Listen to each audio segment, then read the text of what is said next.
And shit, you can receive Big Show's height on the fucking platform. Yeah, so you can use this for the podcast I'm driving myself. I don't need them. That was good. Nah, I'm good too. Yeah, bro. That's cool, man. All right, Shalom. First and foremost, we want to give all praises, honor, and glory to Yahweh,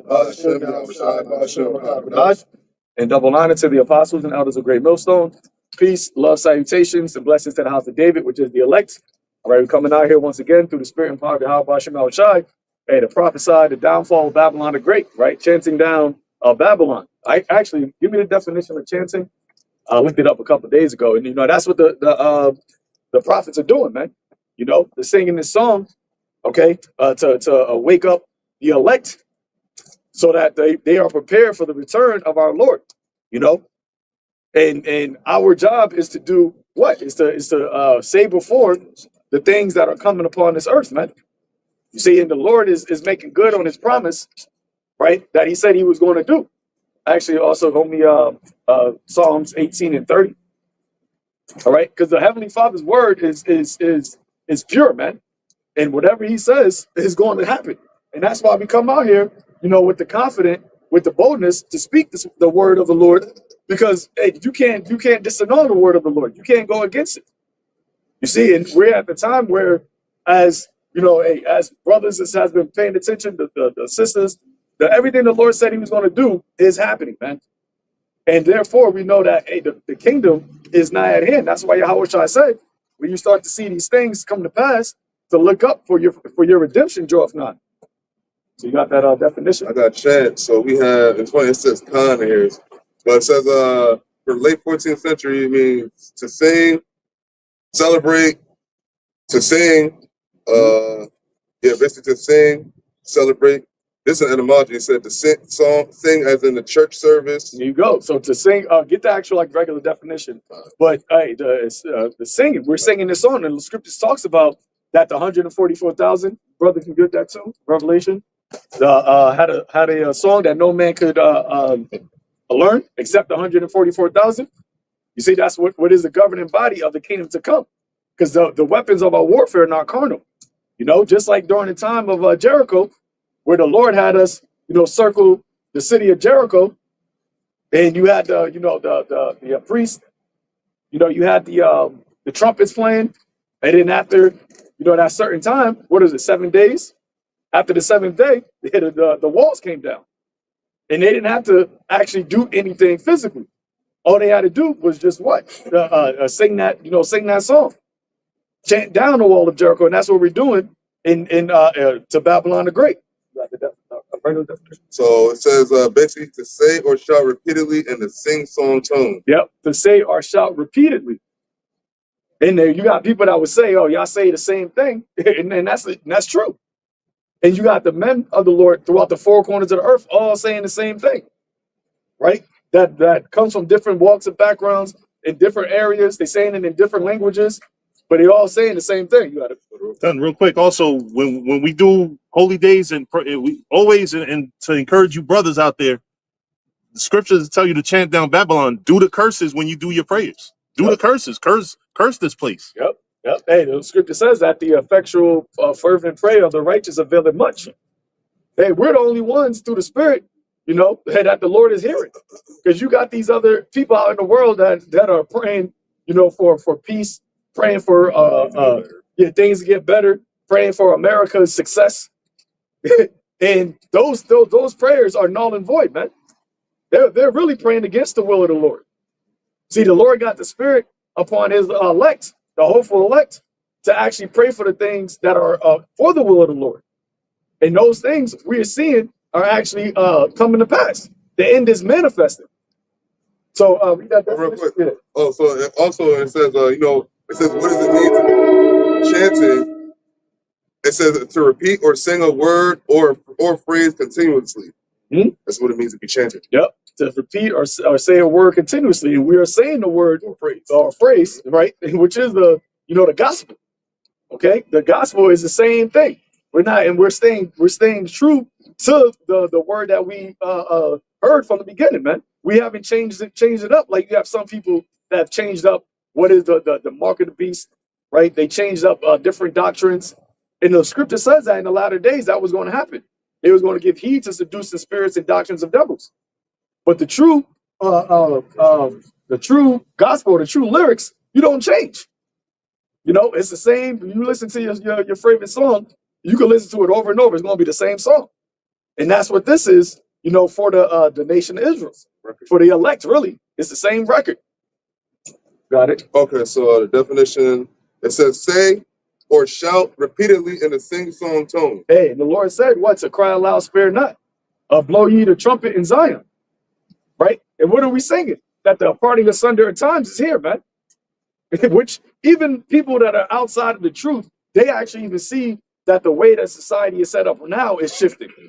The whole global structure is moving, right? This is moving from America being dominant, you know, America just doing whatever they want to do on a geopolitical scale or the geoeconomic, you know, scale, and things are now shifting to everybody wants, you know, a piece of the world stage.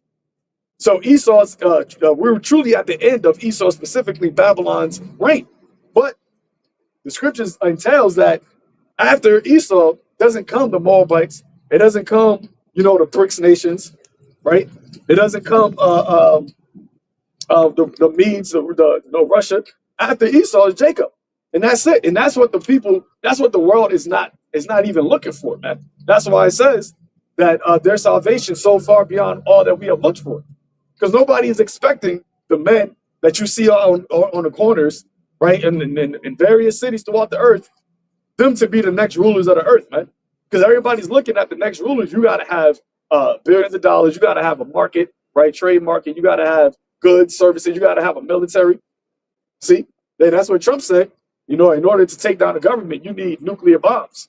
You need F-16s. But we don't got none of that. But how is it that we're going to be the ones that get the kingdom to come? Because we got the power of Yahweh Ba'ashem Yahushai. And the Lord's coming with his army. You see? Got it? You get that. Revelation or something. Get Revelation first. You have Revelation? Oh, okay. You get Revelation first, and then you get Psalm. It's on 14. Yeah. Yep. Revelation 14, verse 3. Actually, start at the top. Revelation 14 and 1. And I looked, and lo, a lamb stood on the Mount Zion, and with him and 144,000, having his father's name written on their forehead. Yep. Hey, that's another thing, man. The elect are going to praise his holy name. The elect are going to keep the name of Yahweh Ba'ashem Yahushai at the forefront of this. That's the main lyric in the song. You know, you got Jake. They big up themselves in their raps, you know, in their lyrics. They big up their names. But you got the elect that are bigging up the names of our power, man. Because the Lord said that his name, at the end of the day, it says his name is going to be made known. That's why he raised up Pharaoh, and that's why he raised up Esau, so that his name can be magnified on the earth. Yeah, to add to your point, what you said made me think of any good song that always has a good chorus. And the chorus is repeated over and over again. You have the verses in between, and it might say whatever, but the chorus is what catches people. Okay. So that's the names of Yahweh Ba'ashem Yahushai. That's what keeps getting repeated throughout the scriptures. You see Lord in all caps, that's the name of Yahweh. And it's all about Yahweh and Yahushai. Yep. Yep. Hey, the Lord said he raised up his son, and his name is going to be exalted above every other name. See? We always talk about how, you know, Jake, now they got that phrase, I'm him. Well, Yahushai is about to show you who really is him. Because everybody can't be him. Right? You can't have 50 different hymns. There's only one hymn. And it's funny, the word hymn, H-Y-M, the song. You know? There's only one, and that's the doctrine. There's only one spirit, one Lord, one doctrine. There's not, oh, you got your doctrine, you got your song, and I got my song, and we can mix our. Nah, it's gonna throw off the whole beat. It's gonna, you can't be mixing, man. Right? This ain't a remix to the word of the Lord. Got it. Revelation 14 and 2. And I heard a voice from heaven as the voice of many waters, and as the voice of a great thunder. And I heard the voice of harpers harping with their harps. Woo! And they sung as it were a new song before the throne. Hey, see this? Hey, this song that we're singing is a nice sweet melody, man. Harping. I ain't never even heard of harping in real time, man. But I know, hearing it on YouTube, harps that's a beautiful instrument, man. It has actually healing. I remember looking at it. Harps. There's like something called harp therapy, and it actually can help your body heal. Music is therapeutic. It actually works. I think it's for your mind actually. Harp music is actually it helps your mind at ease, and that's what you had with King David when you had Saul. What did Saul do? You played the harp, and it would do what? Right? It would exercise the demon that was off of Saul, and they actually sought out somebody that was skilled in the harp. You see, so this word that we're preaching, it's actually exercising for the elect, right? It's giving us mental peace, man. While everybody else in the world, as you see, is chaotic, they unstable, they confused, their minds all cluttered and clouded, and I don't know what's going on. That's because they're not listening to this song.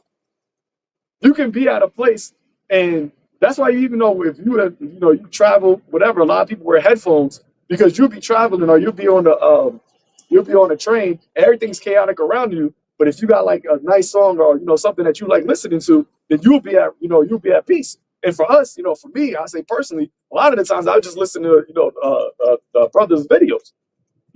Of course you listen to music too, but a lot of times you listen to the actual song because it's spiritual. It's a spiritual, gives you spiritual peace.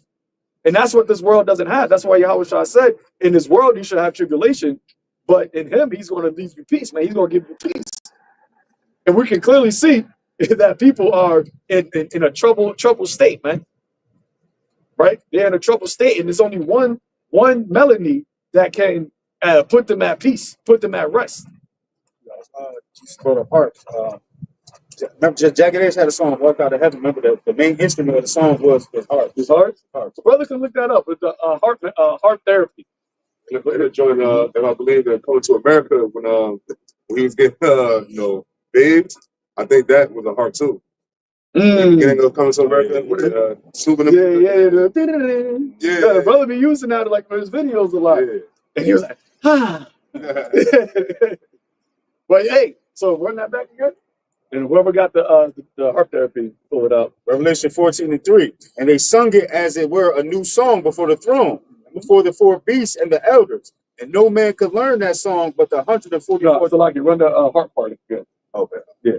Verse 2. Revelation 14:2. And I heard a voice from heaven as the voice of many waters, and as the voice of a great thunder. And I heard the voice of harpers harping with their harps. Yep. So I've heard the voice of harpers harping with their harps. See? And it said those voices that was harping, it said what? And they sung a new song. So that melody, that song that we're singing is that sacrifice that's going up into the heavens, man.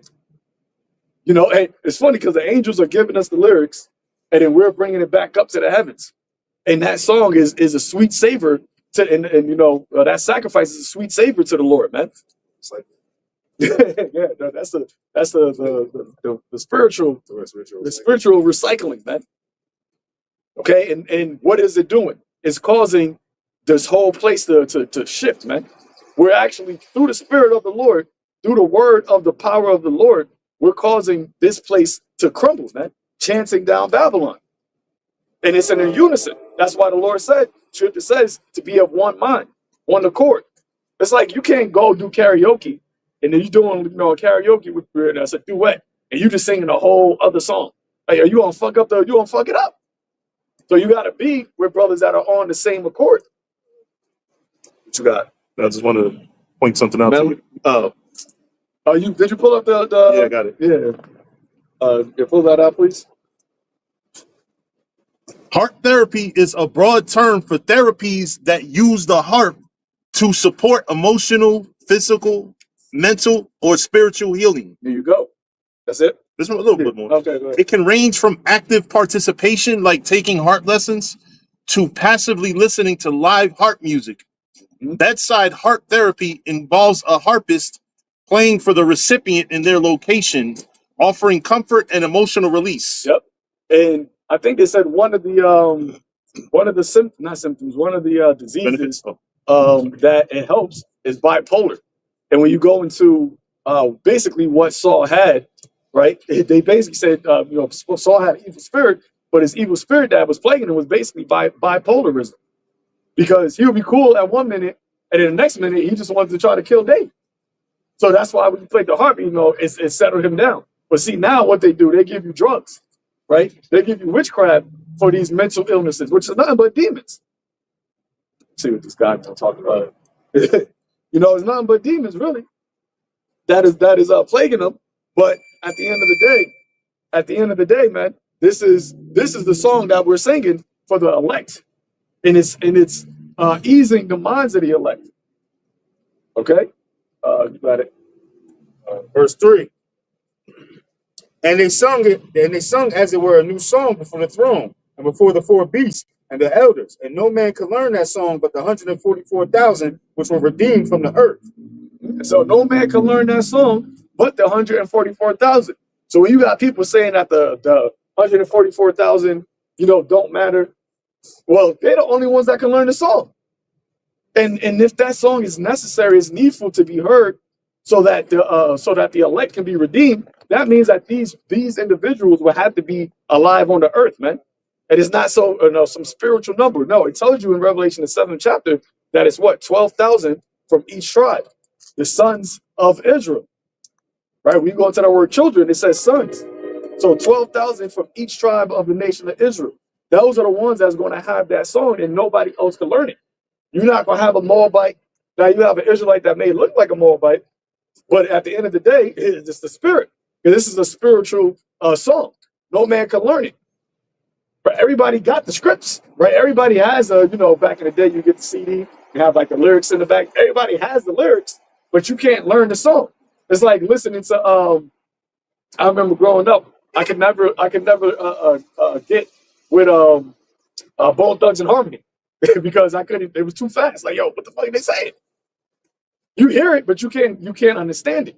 And that's what the Lord said about the ones that are not a part of the elect. Hearing, they were here, but not understand. Actually, the brother can pull that up too. A little bit more than that, is that it? Yeah. All right, 3 seconds. You got it. Psalms 119 and 54. Thy statutes have been my songs in the house of my pilgrimage. You got it. Yeah, the statutes, the scriptures, essentially, the laws, statutes, and commandments, which goes beyond just the laws, it's the whole book. Those have been our song. That's what's uplifting us. You know, like you said, Bone Thugs and Harmony, you couldn't understand it. They said the same thing about Twister when he first came out. It's like, yo, he's too fast. This shit ain't gonna hit. Then that ended up being the style now. Everybody's rapping fast. But they had to catch up a little bit. But point being, our statutes, you know, this word of Yahweh Ba'Shem Yahushua is our song in the house of our pilgrimage, which a pilgrimage is what? A journey, a voyage. You see, so we're in a faraway land, but what's keeping us locked in with the Lord is this song, the new song. Yep. Hey, and the Lord said in the latter days that the daughters of music was going to be brought low. So you can clearly see that now, how the actual music of this world is deteriorating, right? It's a quick deterioration. But what is standing firm? What is actually growing? It says you that the house of David was going to wax stronger and stronger, because the black culture in the rap music, all that has done is just produce death to our people. It's not a healing medicine. It's actually detrimental.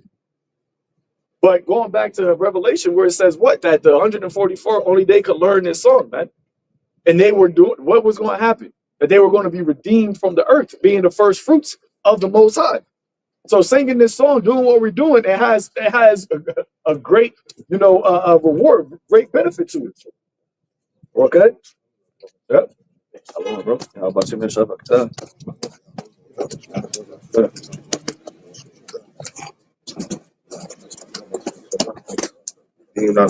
Yep, being redeemed.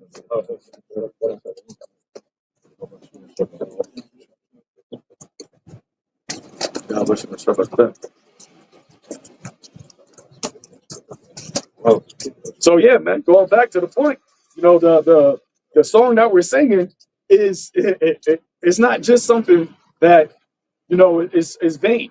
It's not a vain song, man. Once again, this is something that is being heard, being orchestrated from the heavens.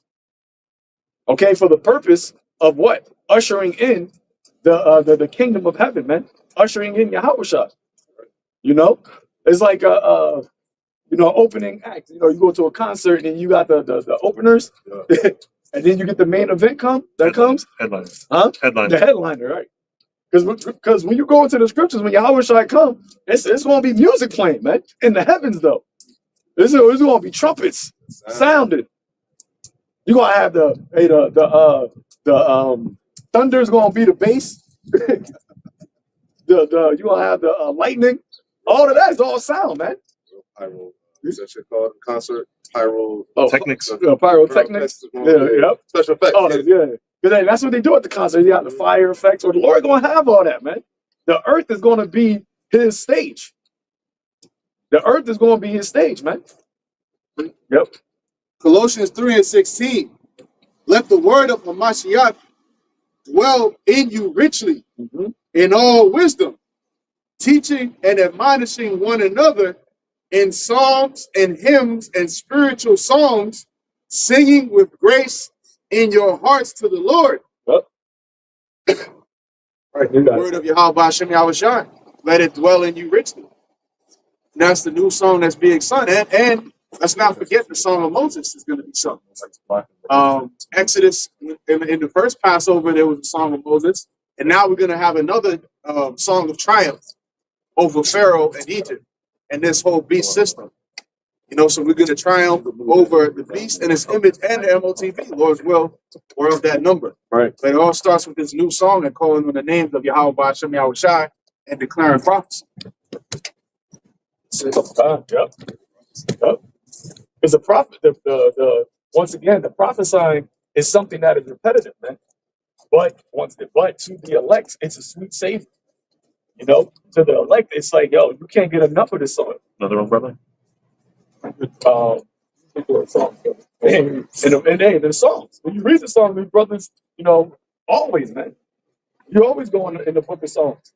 The whole scriptures really is one big lyric, one big song. Got it. Psalms 18:30. As for Yahweh, his way is perfect. The word of the Lord is tried. He is a buckler to all those that trust in him. Yep. So it said, so the word of the Lord is tried. And when you go into the history of Israel, our history, you see that, hey, whatever the Lord said, it always manifested. It always went down. You know, that's why the scripture says, you know, ask your fathers and they should tell you. Okay, brother, get Psalm 44, start at the top. But the word of the Lord is tried, man. So we see what the Lord did during the different various captivities, the different deliverances that we, you know, was delivered out of. And now that's why it says in the book of was that the rock, that look at the generations of old. When have they that trusted on the Lord, you know, basically was confounded? It hasn't happened, man. You got it. Psalm 44 and 1. To the chief musician for the sons of Korah, Mashah. See, so the musicians. These were songs. These were spiritual hymns that were being sung. And they were also prophecies. Go ahead. We have heard with our ears, O God, our fathers have told us, what work thou didst in their days, in the times of old. Yep, and that's why we have the scriptures right now. As the scripture says, search out the things written aforetime was written for our learning. That through what? Patience and comfort of the scriptures, you may have hope. So you have the scriptures, you have the lyrics that comfort you, that gives you that sound mind. As we was going into the heart therapy, it gives you a piece of soundness when everything around you is chaotic and loud, right? When everything is too much, it's unstable. We have the scriptures that what comforts us, man, gives us okay, you know, this everything around us is wild, but hey, we're good. Go ahead. How didst, verse 2, how thou didst drive out the heathen with thy hand, and plantedest them, how didst afflict the people and cast them out. For they got no for they got not the land in possession by their own sword, neither did their own arm save them. Yep. See?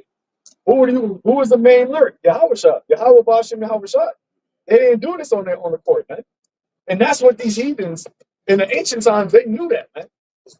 Oh, Because the things that Israel was doing, you had to have a power to do those things. Going back to Psalms 18, where David was talking about, through that power, I leaped over a wall. You know, that's something that is literally being done. I remember before, I used to think, like, was this like you was talking about how mighty he was able to do, but now the Lord he was able actually to do these things.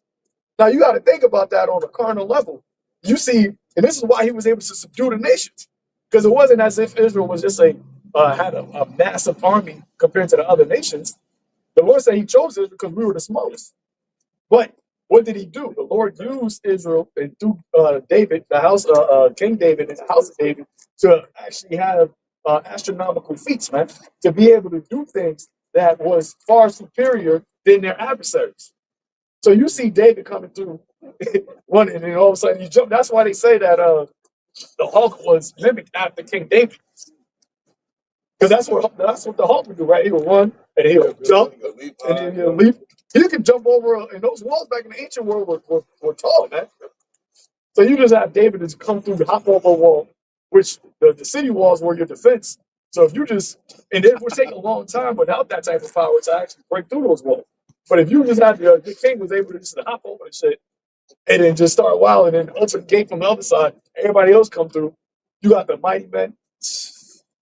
That's how he was subduing the nations. Lord, he would pray to the Lord, hey, you have to go there. Yeah, I'm gonna be with you. Let's go. Like, I know I'm gonna get the power. Look what Samson did, man. He didn't have a sword, a spear. He had a jawbone of an ass. Wiped out 1,000 Philistines. Carry the gates. What happened? You just carry the gates with him. Yeah. See? Light work, man. But that's why it says, like, our forefathers told us of these things, man. And that's the power the Lord said that, hey, we want to get that now and then some, because we're gonna need it. You got these AI robots, right? These cyborgs, they got actual guns now, kinetic weapons, all these things. But the Lord said, I'm gonna make The Lord said, I'm gonna make you my weapon. He's not gonna have us, you know what, I'm gonna lead you to a factory. There's gonna be a bunch of M16s and not. Because then you're gonna give the power or the glory to those weapons. Right. The Lord said, nah, Israel's gonna be my battle axe and weapon of war.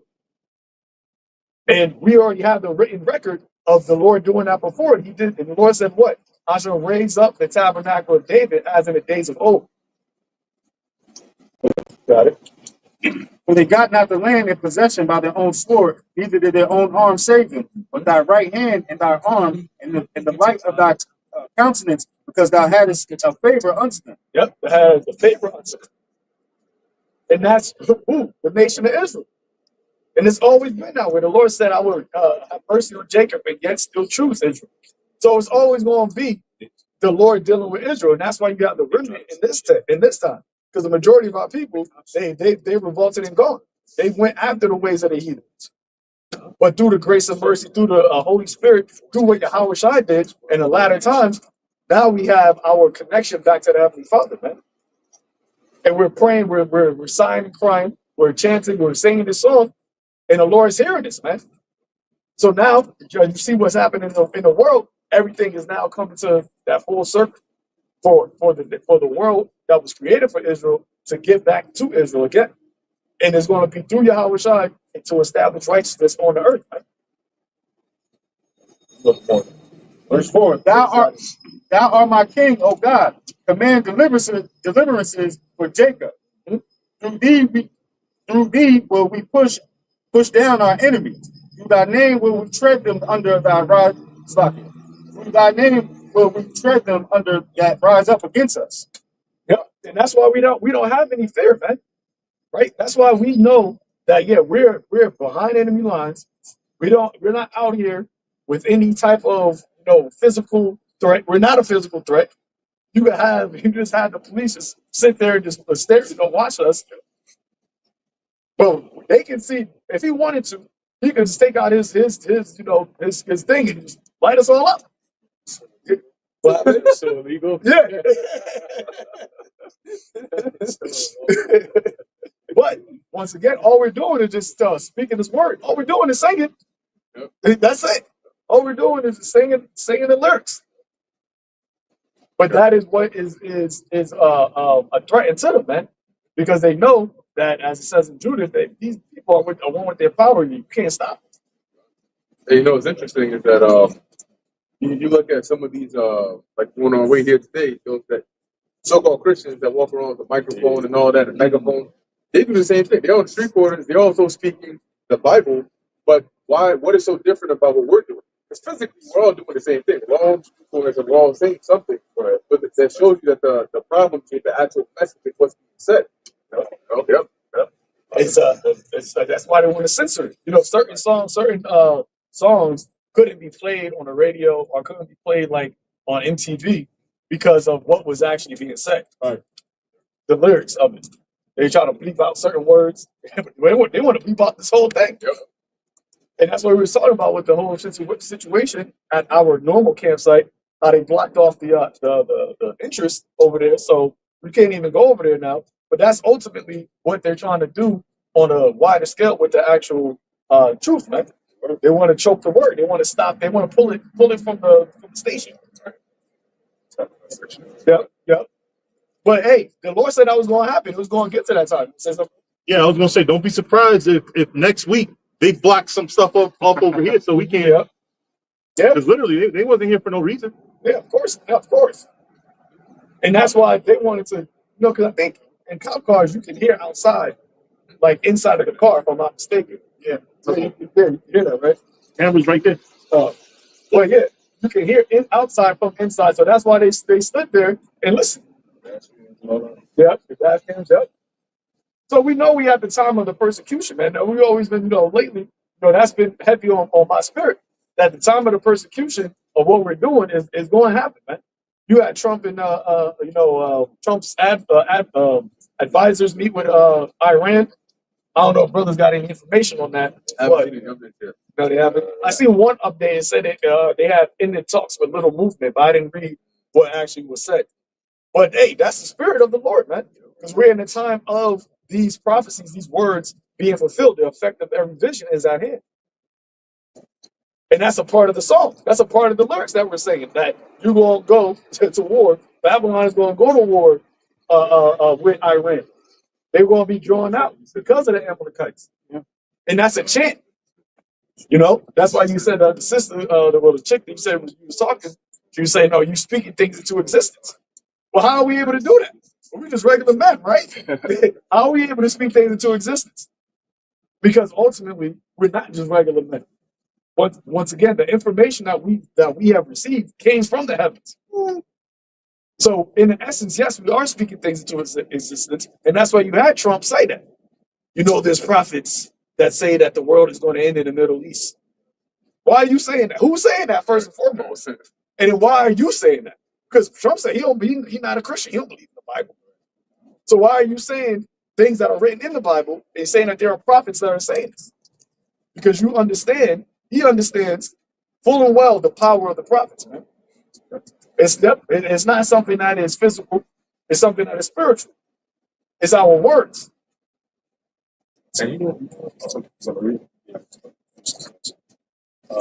Verse 6, Psalm 44:6. For I will not trust in my bow, neither shall my sword save me. But thou hast saved us from our enemies, hast put them to shame that hated us. And God, we boast all day long and praise thy name forever. Salah.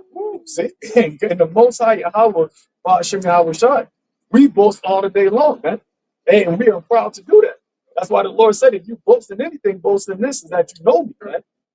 That's it. That's the only thing you need to boast in. That's why in Revelation it said that they had the names of their father written in their foreheads. That's all we need. Hey, that's what David told Saul. He told the Philistines, he told Goliath that. I don't need a sword or the spear.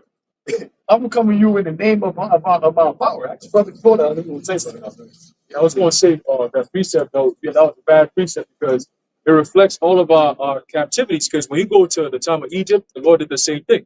When you go to the time of the Medes, the Persians, the Greeks, right? Even the Babylonians, right? What happened with the three holy children? That's a great testimony of us standing up against the power and its society, right? In our name, in the name of our power, Yahweh Bashim and Yahushua. Because everybody else fell subject to that social pressure. The same thing that's going to be happening here very soon. When the MOTV comes out, people are going to succumb to that social pressure, man. It's not just power pressure from above; it's also pressure from below. You know, and you're going to be caught in the middle. But then, if you don't have the Lord with you, who's going to fight on your behalf, like Yahushua said, well, he said, "Well, I will keep thee in the hour of temptation." Then you're going to be screwed, man. You're going to end up failing the test, and you're going to take that seat. You know. But these things that we're saying is all reflective of Trump knows about the prophets. He hears about the prophets. Because guess what? They give intelligence briefings on everything we say. All right? The things that we go into, the topics that brothers be going into, it's heavy stuff. It's heavy stuff, man. Things that they don't want you to know about. Things that they know, but they wonder, how the hell did they know? Because they're not in our inner circles. When they see the prophets, when we come out here like that, they're like, how do they know all this information?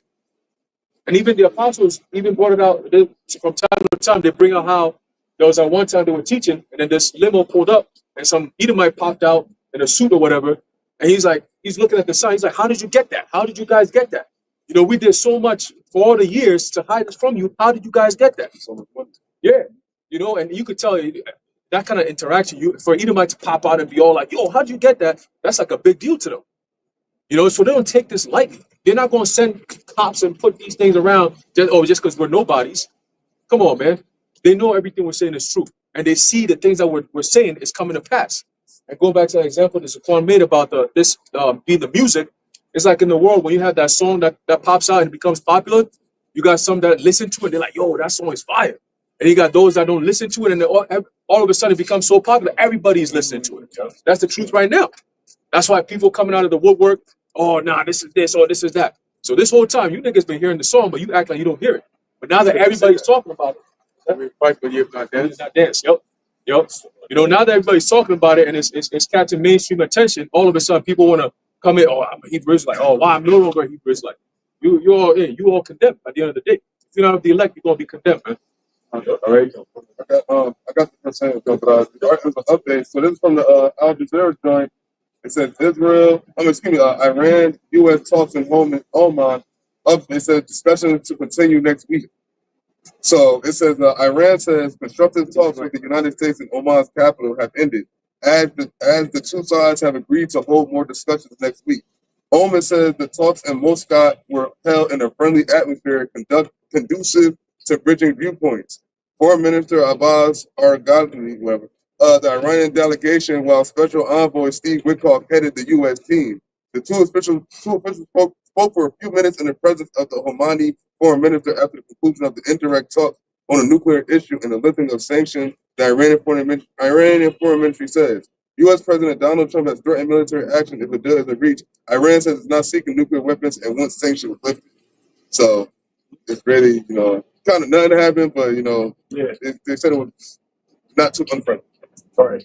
And once again, like we was talking about yesterday, even in the ancient times, you had delegations, right? You had certain spokespeople or messengers would go from one nation to other and talk. It doesn't just pop up out of nowhere. You know, it showed you that in 1800, we had the Persian go to the Leonidas. It's like, oh, we got these concessions, we want these concessions. But at the end of the day, y'all want two separate things. And Bibi, right? The Lord got Bibi, and that might say, "Now we want these things to be like how Libya is." Iran said that ain't gonna happen. They ain't gonna Gaddafi us. So we had an impasse right now. So these talks really, and remember, the Lord, He's the one that works on the minds, man. You know, was that when Daniel, where he said he had the angel had to go work on the mind of the Persian, I believe, was it the Persian, right? Yeah. So it's a whole process that takes place. That ultimately the Lord is the one that's driving, through the angels where He wants everything to go. Because as it says in Revelation 17, He put it into their hearts to fulfill His will. That's right. And in Romans it says, who can resist this? Who can resist His will, man? So we once again are out here, harping with our hearts, telling the world this is what is going to happen. This is the will of the Lord. And this isn't a message that we came up with. This is a message that, once again, came through the Rakah Kodash, saints and holy men, right? And the ones, the feet of them that bring glad tidings. Because really, You think about the glad tidings. Who is it really glad to? What we're talking about, everybody on the earth hears this as doom. Hears this as it's a sweet, get that in sweet safer. To them, it's to the death, it's death. To everybody in the world, it sounds like death. So who is this an actual gospel to? It's only to the elect, the small remnant of the nation of Israel. Only the ones that believe and actually understands what we're saying, actually understands the lyrics, is this actually good news to. That's why everybody is saying, even we were talking, even the people that like Trump, Putin, Xi Jinping, they all say, oh, we don't want war. We don't want to go to war.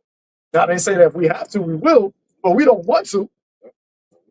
But why? But why are you still going in that direction? Precepts to go off your point, and the info that the Quan Ali Shai brought out. This is Psalms 55 and 20. He hath put forth his hands against such as be at peace with him. He hath broken his covenant.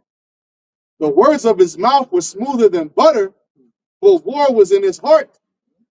His words were softer than oil, yet were they drawn swords. Oh, you got it.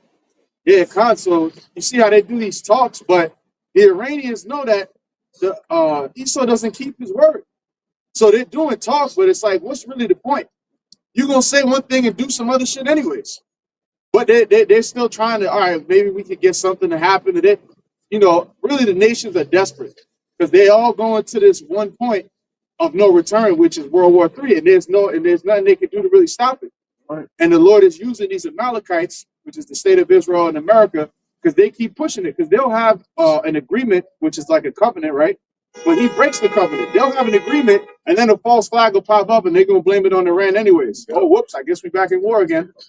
They had an agreement with Gaza, right? A ceasefire. Did they break that shit? Yeah. So, you know, he's saying one thing but doing another. Trump has said, we don't want war. We don't want war. But they got a battery pack in your back. You're going to bring war. Either way it goes. He is acting like that cruel Lord, you know, that the scriptures prophesies about. He's really making, look at how much has happened in a matter of a few months. Oh, yeah. We are not even a year into this man's presidency. It's not even 100 days yet. Woo! But hey, that's a part of the prophecy, man. The Lord said he was going to shorten the days. Meaning he was going to speed these things up. Like the third will come quick. The fact that you got Trump talking about World War III, you know, Putin talking about going against NATO, the Middle East conflict, the South Pacific, you know, region conflict, all of that. Huh? Oh, they had tariffs. All of that is a recipe for disaster, man. And once you get out all of the rest, once you mix all these things up, hey, you gotta have to cook it. Yeah. Boiling. Yep, the boiling point, the inflection point, as they like to say. Same. Yep, it's yes. So Awesome. Yeah. Yes, sir. Yes, sir. Go ahead. Job 20 and 23. When he is about to fill, I'm sorry, I'm starting at 22. In the fullness of his sufficiency, he shall be in straits. Every hand of the wicked shall come upon him. When he is the word wicked, mom means the laborer, man. And you can see what he's doing. No, taking jobs away, firing people.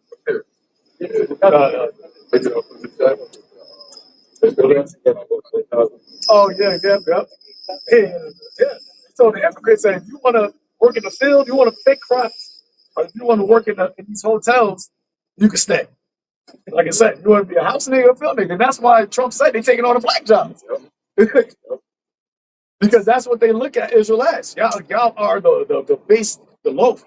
Y'all got to stay in this position. But hey, we like that. You know, we're not up in arms and upset with him saying that. No, keep talking that way. Because hey, that's a part of prophecy. Your look got to be that stout, man. And ain't Trump being a president of the so-called most powerful nation, this thing is not a politician at all. He doesn't speak, he doesn't walk, he doesn't move like a politician. He's just doing you know what? That other brother said, that cruel Lord that the Lord said he was going to put over this place, man. Got it. Like the Roman emperors, majority of them, when they came up into office, some of them weren't like actually Yeah, they didn't have political background. You know, some of them didn't want to do it, but they were in there just like Trump, right? Like prior to 2016, nobody would have. When you thought of Trump, you think of it in terms of like a political setting, right? Like that. He ran for president a couple times, but he kept dropping out because he never had that support. Yeah. So yeah, it's very preset. I think it was a little bit more yours. Yeah. When he is about to fill his belly, the Most High shall cast the fury of his wrath upon him, and shall rain it upon him while he is eating. There you go. So that's that NWO, right? Instituting there's that new age where he thinks that he's going to have complete, omnipotency, right, over the world through his technology, through surveillance, through ultimately the MOTB, the mark of the beast, which is the RFID microchip, right?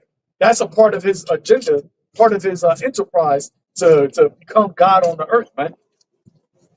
Because you even had the director of education, Linda McMahon, which is Vince McMahon's wife, and she did a couple of scenes in WWE. She got Stone Cold stunned before, man. So that's a thing.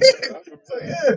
So think about these are the people that are in these higher up the cabinets of Trump now. Yeah, Trump was in there too. WrestleMania. Yeah. Entertainers, man. Yeah, he did. Yeah. Yeah. He changed the song, yeah. So that's who is your leaders right now, man.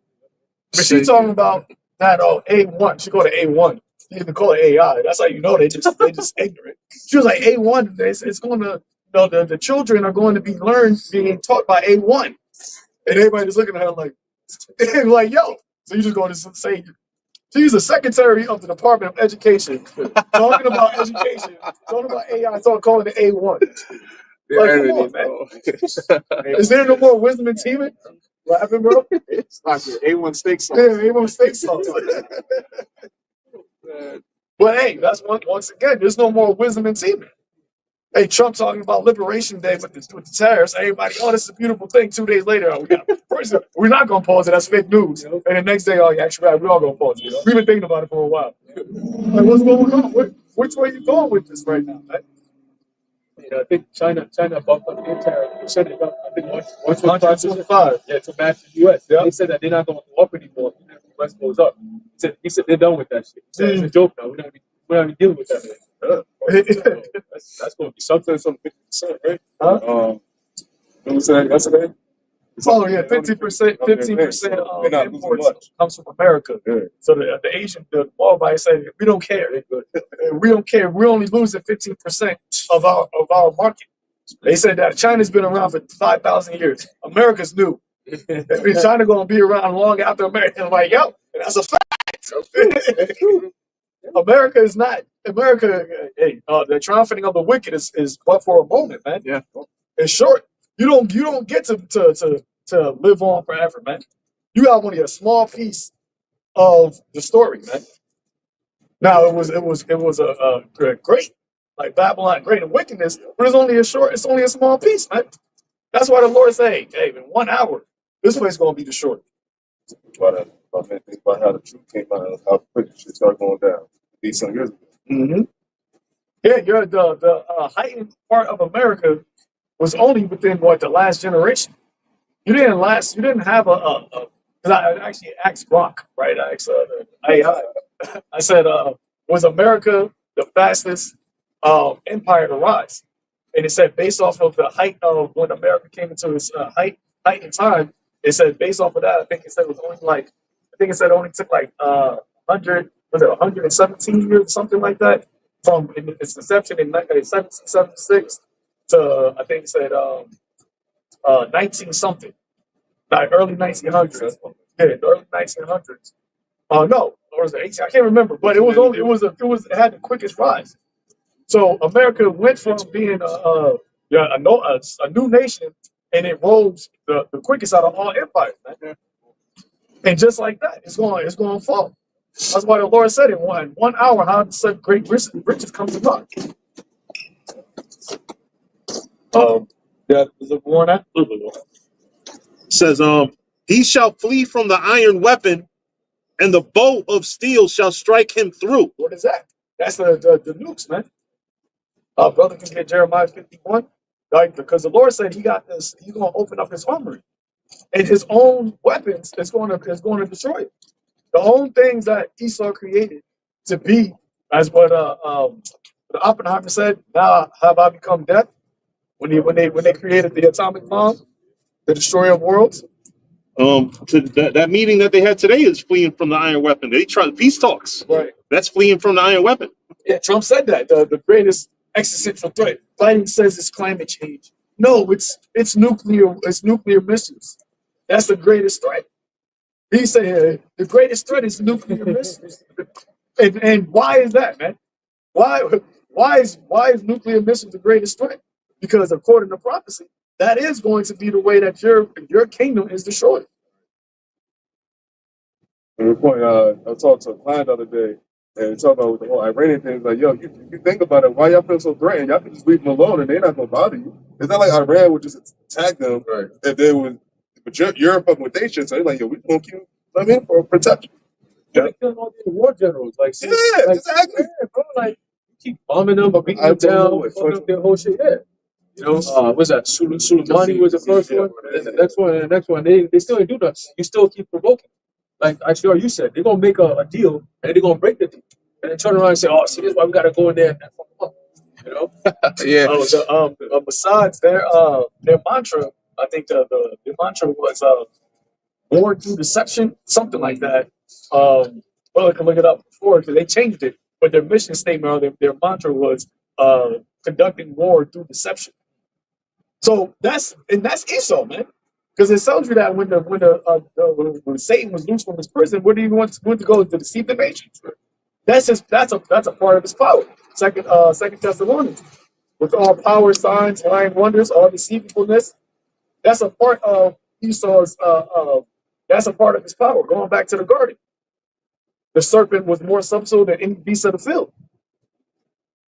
By way of deception. Yeah, I think it's by way of deception. Got it. They don't have a lot of information on it, obviously. Yeah. Now, I remember I looked it up. Their old shit was by way of deception, we engage war. By deception, thou shalt do.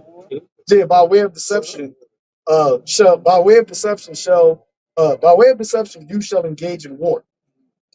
So all of those, and they say that the Mossad is higher than the CIA, man.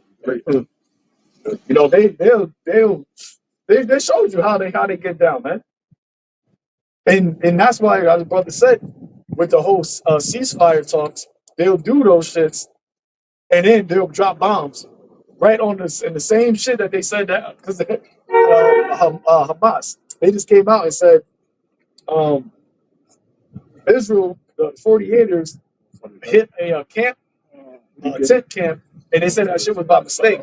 And Hamas said there was no way that was by mistake. Like, there was nothing but civilians there, and you knew that was nothing but civilians there, and you just dropped the bomb on them. That's it too.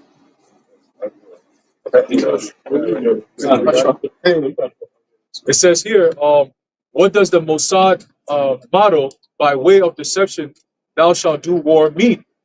It says, it means they'll never stop committing cowardly acts of terrorism or theism for the purpose of framing others, doing any and everything, no matter how horrific, to trick, deceive, and manipulate the world into giving them their way. Yep, it said they'll do these things no matter how horrific it is to deceive others, man. And when you look at the thing that happened on September of 2001, there was a setup by those people. They go into the information about how all of those small hats was took off of how that happened. Just They random. got an alert. I think it said a small hat only app, kind of like Telegram. Yeah. They sent an alert to all of them how to go to work that day. Yep. That's wild. But they had the dancing Israelis. Yep. I think I was in Jersey too. They said they captured Israeli agents in Jersey, and they were in a van that had like a plane and the buildings on it. And they said they caught them And people were like, yo, what the fuck? They're like celebrating, like this was the mission and it was done, was the buildings collapsed. And everybody's like, yo, what happened with these guys? Like they should be persecuted or like looked into. Well, they got sent right back to Israel. Not a word of it spoken again. And also too with the 911, they were saying I heard brother the historian tells the doctor, he was like when before that happened, they were trying to pass the Patriot Act, but they were basically like the American people was going against it, they didn't really want it. So they said they had to come up with something to where like they had to accept it.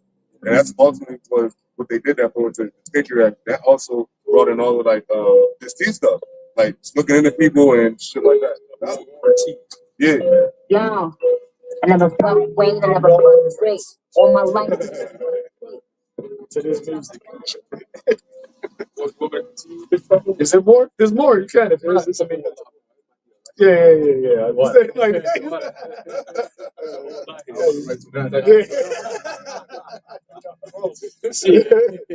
But hey, see, and that's why they pushing this whole thing, even with Trump, with this whole anti-S thing, right?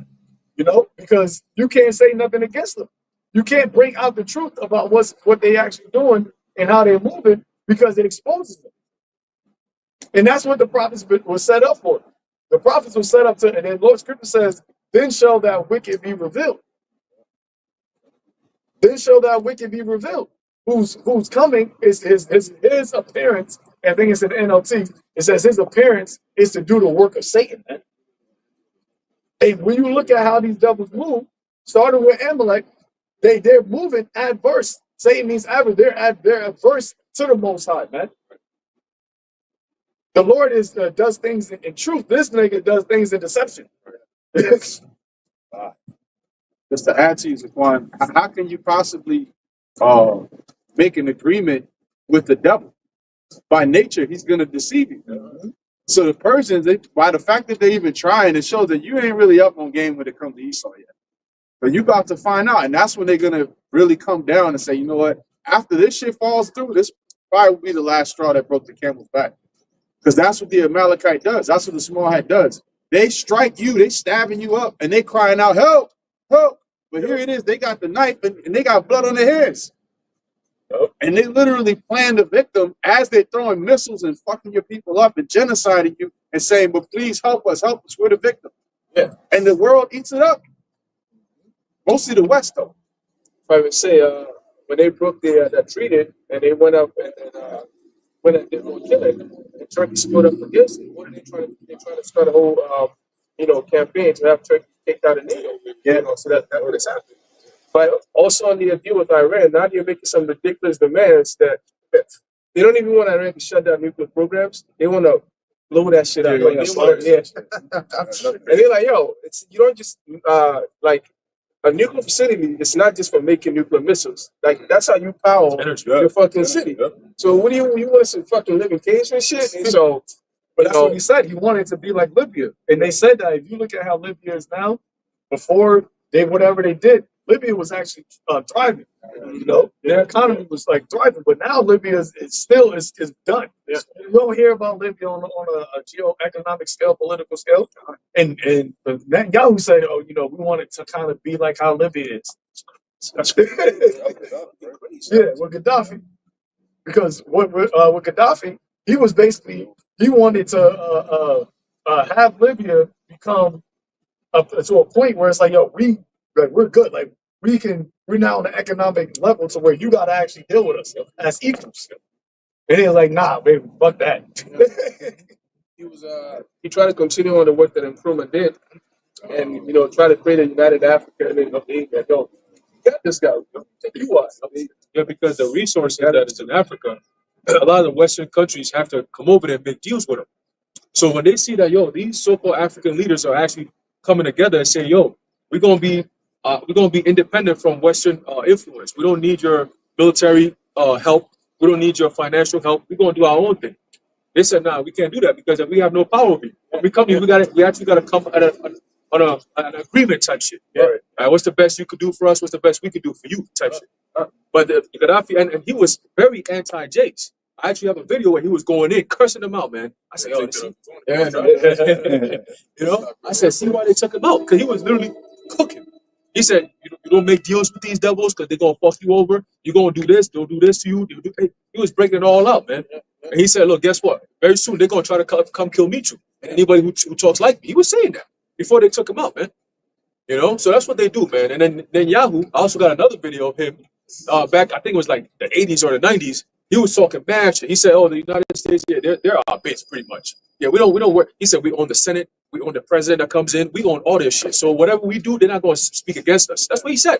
He said, "We could do anything in this world, and in America, we got them in our back pocket. There's nothing they could do about it. If anything, they're going to endorse what we do." I said, "Oh shit, okay." And you know what? They would they would have you make a deal at the expense of your people, and then they would turn around and call you corrupt. So they like, yo, you know, if I'm thinking it's better for me to take a gift than to, lose my life, and you still get your way, and I'm taking a gift, why would you go around and fucking expose me and make yourself look like an angel? So like we're saying, like they're devils. You know, all they care about is deceiving you and making your life miserable. Like they're not interested in peace. They're not interested in finding the middle ground. They're just here to like destroy and make everybody's life very miserable. You know? Yep. Hey, that's why the scripture says, you get that Jeremiah 50, the hammer of the earth, and also Isaiah 14, right? Go to the city. Because there's a point where everything brothers brought out, right? There's a point where now that has to be dealt with, man. You can't just be running amok on the earth and just destroying all nations, starting with the nation of the Lord, chiefly, and you think you just gonna go away unscathed. Where it said in Jeremiah 49, right, that so you not go unpunished. Those that whose portion wasn't to drink of the cup has surely drunken of it. And shall you not go unpunished? You done did the worst. That's why what's that? It said they measure us in the weight of the balance with these heathens, man. Measure our sins against, like, look, yo, I know, and we know we fucked up, Lord. But look at these niggas. Like, look at what these guys are doing. They're literally you woe into the bloody city, man. Right? I had a thought, like, the game order say blood in, blood out. America was established on blood. You don't get to just ride out. You establish your whole system on blood, on deception, on lies, and on theft.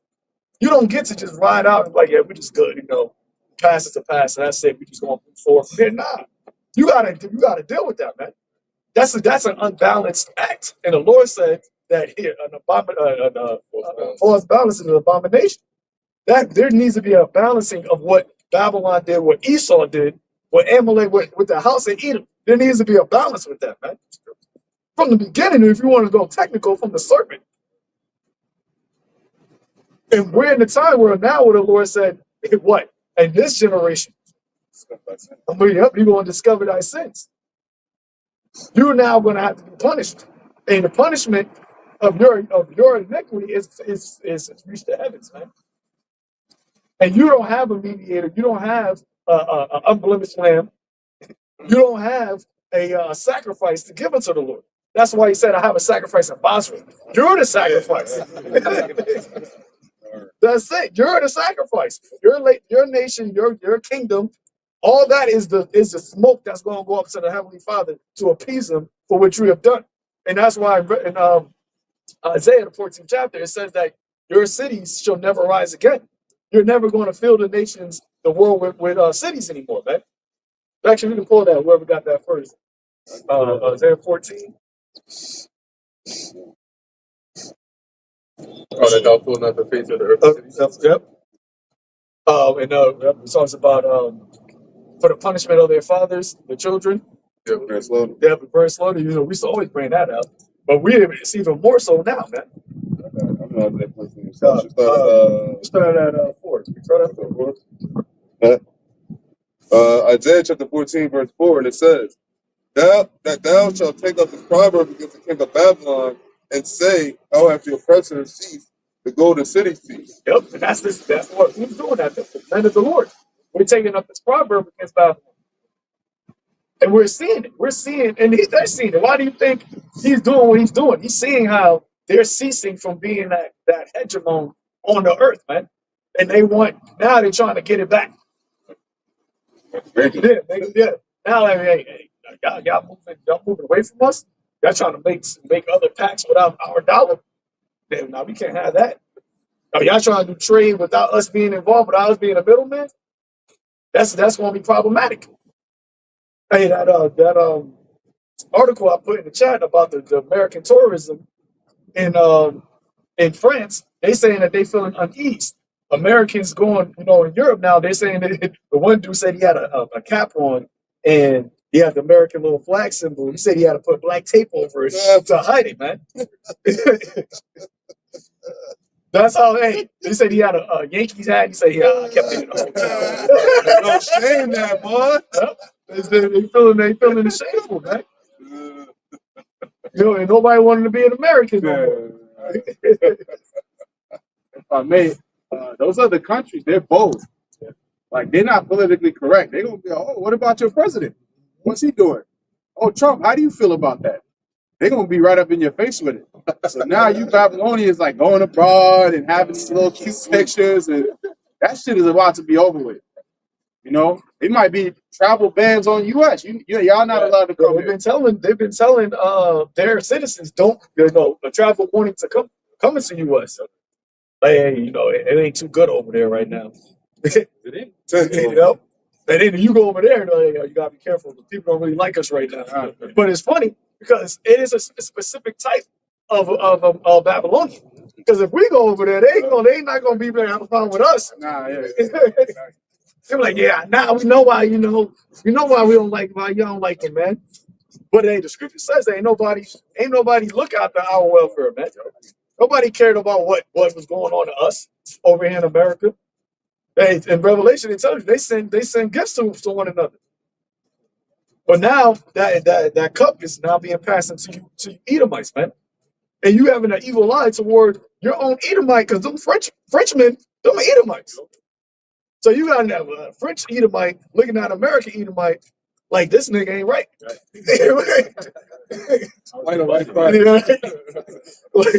You look like me, but not nigga, you ain't right, man. Word. You can't. I'm proud to be an American. Anywhere you went, right? You don't see that many people wearing MAGA hats no more. 70% though. They got that much of a vote. So the other nations like, you clearly like this nigga. Right. Y'all supported him boldly. Like, I gotta make America great. Like, his look is more stout than his fellows. For real. The American Edomite is like, their pride is like, it knows no bounds, bro. Yo, my bad. They said that at these protestings that are happening with the Tesla and with the government, you had the people that was protesting against it. I seen this one chick, Edomite chick. She was saying that she went there and she was expecting it to be violent. She was expecting it to be like controversial, but she was like, she noticed when she went there was no black people, and she was like, she found out the reason why it was becoming controversial is because the military or the police people that were there, they were attacking the black people. So now a lot of these protestings, there's no cops there, and you having the right and the left, clashing, but it's only Edomites that are going against each other. And it was like, oh, but we're out here fighting for the black people, but the black people are not out there. But we're realizing that they're not out there because when they go out there, it gets violent. So they're staying home, and now it's just the Edomite left versus the Edomite right going against each other. And when you see that was happening right in Springfield at the Tesla had a protest there. And you see none but just Edomites on one side of the street with the red hats, and the other Edomites. Elon is not even an American. Down with Trump, like they just going back. They going like Egyptian against Egyptian, man. Yep. And you had Jay like, nah, this ain't our fight. Yep. But you got the stupid ass Jakes that still trying to be up there too. Oh no, bro! I can add on to that, bro. Because me and Shamir did the joint the other day.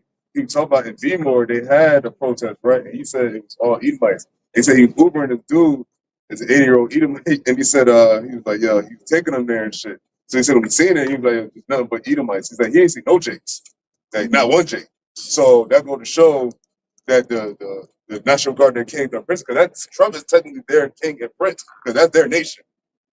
Yep. saying? Hey, the Lord, Yahweh Shai said it. If Satan's house be divided, how can it stand? Right, brother, can pull that in the NLT. Right? How can it stand when you? That's why when you look at our history, when did Israel actually fall? Is when the house of Judah and the house of Ephraim, when that got split. That's what the Lord did. Right? When Solomon reigned and Solomon went off, the Lord said, "What? I'm going to divide the nation." And from that point on, it was done. Israel just got worse and worse and worse. And the other nations were able to infiltrate, take it over, destroy it. And then the curses started to come, be multiplied upon us. And that's what you're seeing happening now to Esau. Because the Lord said, all these curses I put on you, I'm going to put on them. And at the same time, what is happening? The nation of Israel, starting with the elect, the house of David, is the Lord said he's going to close up the breaches. So now we're being unified. Doesn't matter what tribe you're from. If you are confessing Yahweh Ba'Shem Yahweh Shai in sincerity and truth, hey, you're a brother. So we got brothers that we don't even know, but hey, Yahweh Ba'Shem Yahweh Shai, hey, you my brother, man. You down with the Lord, you singing this song. You could be singing this song in Italy. You could be in the Philippines.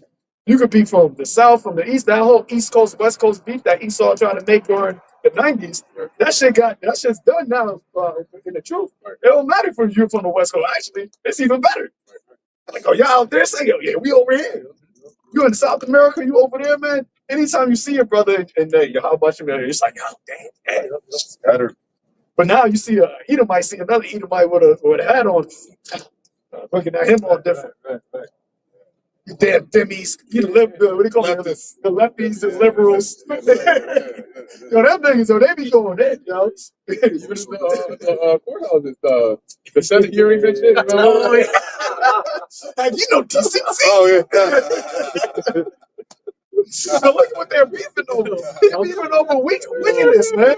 They're beefing over wickedness. Wait, you address her. It's ma'am. They got a whole man sitting there talking about man. That's crazy. You can't even go through a hearing, man. Yeah. In your councils. Aren't thou weary in thy councils? Yeah. You can't even finish a council. Yeah, close the book up. I would not Fuck it all. do it. I would not tolerate. Oh, it's not tolerant. Decency. Oh, how's the fighter though? The house divided. I got it. You got it? Yeah, I got it. Yeah. So Matthew chapter 12, verse 26 in the NLT, it says, and if Satan is casting out Satan, he is divided and fighting against himself. His own kingdom will not survive. No, start up. Start up. Start at 20. 25. Yeah, if you think about it, it's like if you had a demon rebuking other demons. Like you got a demon on this individual, another demon comes to rebuke him. So he can go. At that point, you know what I'm saying, you're gonna have less demonic activity overall going on in the world. And then that's like if their whole mission is to cause chaos, you're gonna have those numbers dwindle because they're basically doing the job of our adversaries to each other. That's why that house cannot stand. Yeah. Matthew chapter 12, verse 25 in the NLT says, Yahushua knew their thoughts and replied, any kingdom divided by civil war is doomed. It said any kingdom divided by civil war is doomed. During the candidacy, that was all they were talking about. If we don't win, it's going to be civil. There's going to be civil war. If we don't win, it's going to be and you see it happening right now. Since Trump got in office, thousands of protests, man. Thousands of protests against this guy, man. Now he said it was a red sweep. 70% of people. So who protested? You got a lot of people that voted for him that got asked out of the job. Now they're going against this guy. Like, yo, you said we're gonna make America great. Why am I fired now? Right. And the thing is, a lot of these people that got those jobs, it's not like you could just go get another federal job. You took down all of this shit, man. It's a federal government job. So now they're in a position to where it's like, yo, I didn't think I was going to be targeted. I was going to get targeted with this. So now they're protesting against it. You got veterans. Got one city hall. I forgot what a mayor was, a governor, but he went to the city hall. They could barely even speak. You had a veteran who's like, "You're fucking lying." He's like, North Carolina. It was North Carolina, yeah. And you had the actual government told their mayors, they was like, "Yo, don't go do a town hall meeting, man. Yeah, don't do it in person because they're not regarding their kings or princes." So what happens when it gets more and more chaotic? Yeah, when when these tariffs, inflation, people are now trying to stretch their dollar. You're not getting your Social Security. Now you got higher prices. People are not going to just resort to just cursing you out at a town hall meeting. Right? It's going to be it's going to be with swords in their hands. All of the things that are in prophecy. Remember, we always say these things. They saw the effects, right, of what was going on. We're now living the cause. We're seeing it. We're seeing why it's coming. Why what Ezra saw is happening, man. The end is manifest, as it says. It's actually playing out. And these are this is what the Lord told us to look out for. When you start to see these signs, when you see part of the signs pass, hey, measure the time that when you see these things come to pass, know that the end is near, man. It's like if you're watching a movie, and sometimes you'll see a scene where it's like one of the characters ends up in a car crash. You can see what type of car it is, but you're like, this guy don't drive this car.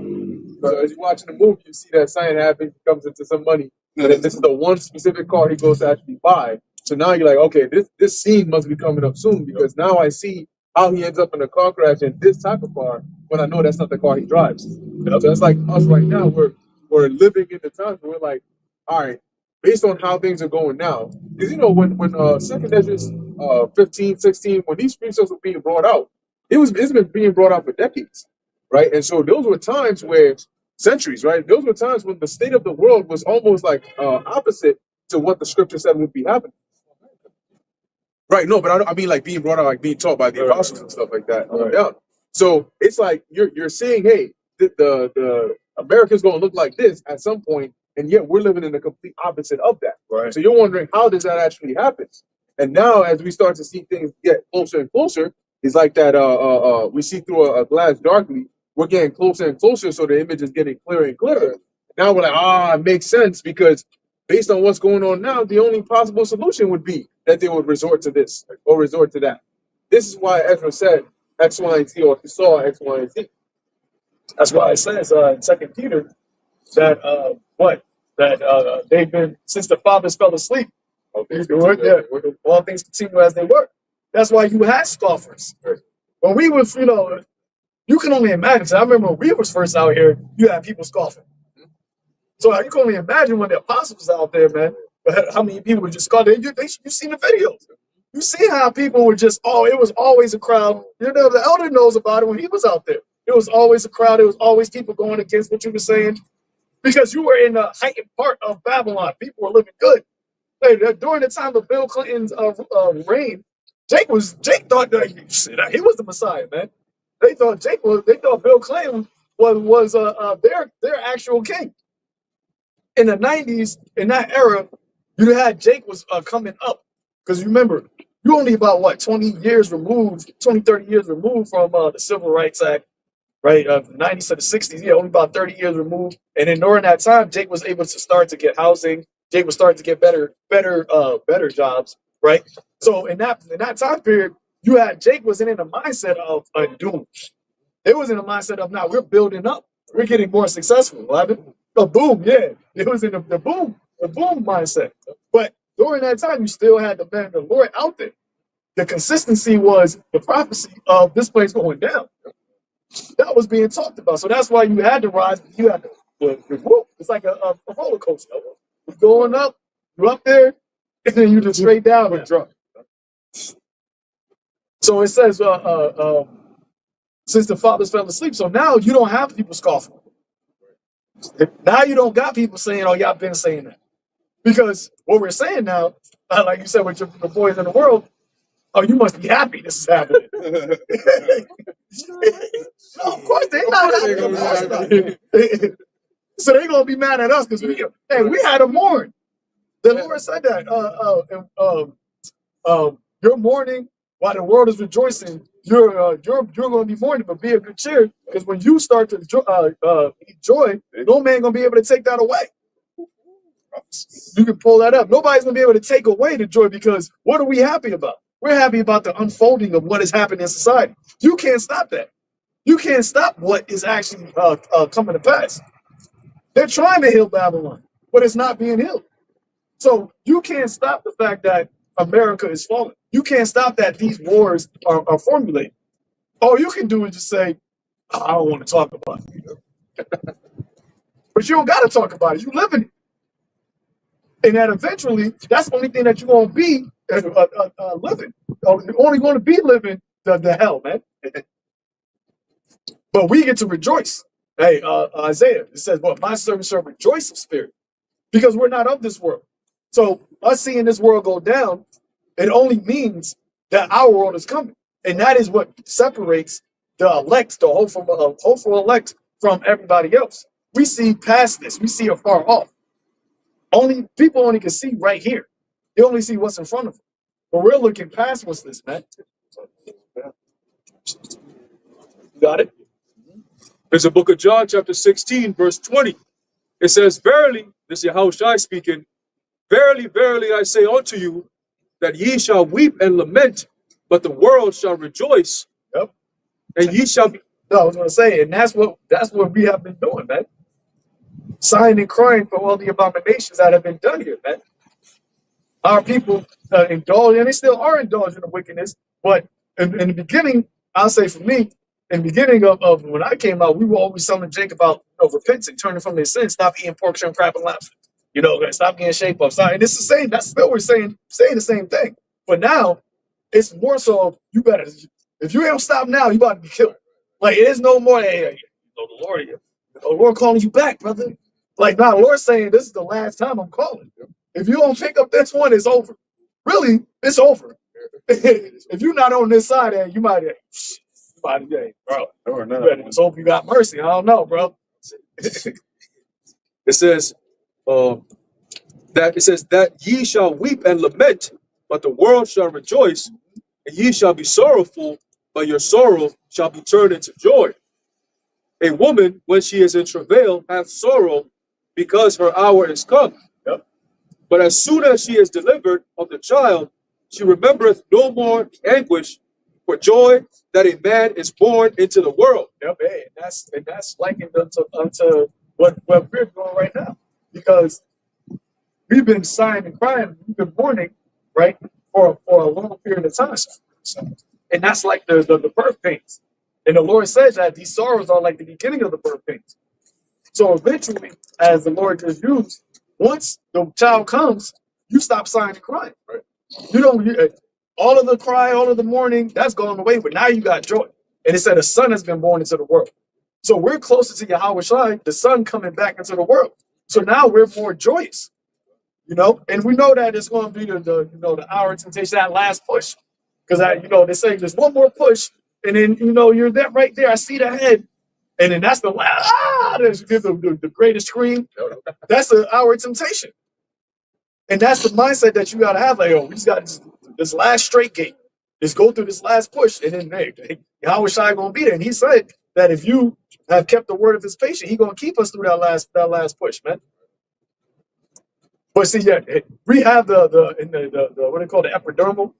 I try to ease the pain, which really don't, because it's a curse from the Lord. So every woman I've talked to about pregnancy that took an epidural, they said that shit don't work.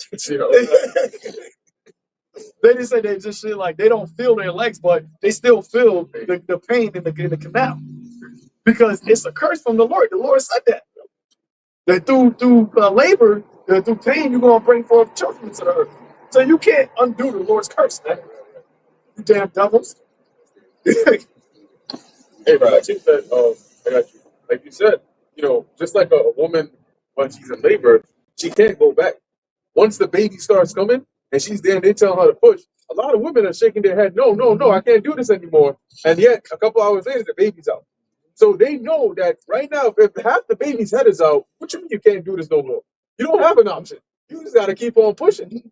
And so you'll notice that sometimes it'll take longer. Like it'll take a lot of time for the baby to come out because the woman is just going through so much pain, but she still has to go through the whole entire thing, process, right? The whole process. So it's like with us, whether you want to or not, Jacob's trouble and the hour of temptation is going to come upon everybody. Your best bet is just be in the right mindset to say, you know what? Once we're in here, there ain't no going back. You know, there's no like, let me take a break, let me slow down. You just got to keep on going. No matter how tired you are, how stressed you are, you just got to keep on going. If I may add to the brother's point, that's what we had to do. This whole time we've been having to, struggle and do these things. Like that's why the scripture that the brother brought out, our joy, our mourning is going to be turned into joy. Right. See, because we've been going through it now on this side, but now for the time coming, we still have things that we're going to have to overcome.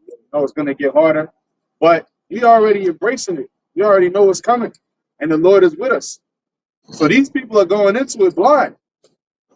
See, so they're the ones that's going to be fucked up. They're the ones that got to be worried, man, for the times that's coming. The Lord been preparing our minds, been preparing us for this day to come. So now it's like, okay, good. It's like in the book of Job, where Job said that the Lord was striking him so much he couldn't even catch a breath of air. Man, I need to breathe. And sometimes we feel like that because the Lord be laying it on, but it's for our betterment and our benefit. So that now that the time is coming, it's like we've been catching hell anyways. We might as well catch hell and be that much closer to the kingdom and go through Jacob's trouble, get the hard part out the way. But these people, they don't want that to happen, especially these women. Oh, don't talk about that. I don't want to hear that. Change the subject. That's boring. You're boring. All right, bitch. Be excited to us? You're going to be excited, but they ain't going to be in a good way. More like the horror movie, like Jason chasing your ass down the street, terrified. That's going to be exciting. Because they're all about, oh, this is boring. That's boring. Because righteousness is boring in this world. You don't get to just, we have to walk in the straight gate. So we don't get to partake in all the bullshit that most people do. Right. But now is the time where it's going to be exciting for us, and they're going to have to be the ones mourning. Yeah, Jason and Michael Myers, they be excited. Yeah. Michael Myers got a mask on, but I think he's smiling under that shit. Because ain't no way you get hit in the head that many times and keep getting back up. So, from your perspective, you're terrified, but this dude is having a good time. Hey, it said that the spirits of vengeance, and they rejoice to appease the wrath of him that made them. They be like, he's mine. That's why fucking Jason Mayer, he be on a mission. Yeah, hell yeah. Just pop up, just right there. Looking like Shalimar. Freddy Krueger. Like, yo, damn it, you ain't tired. Leave me alone.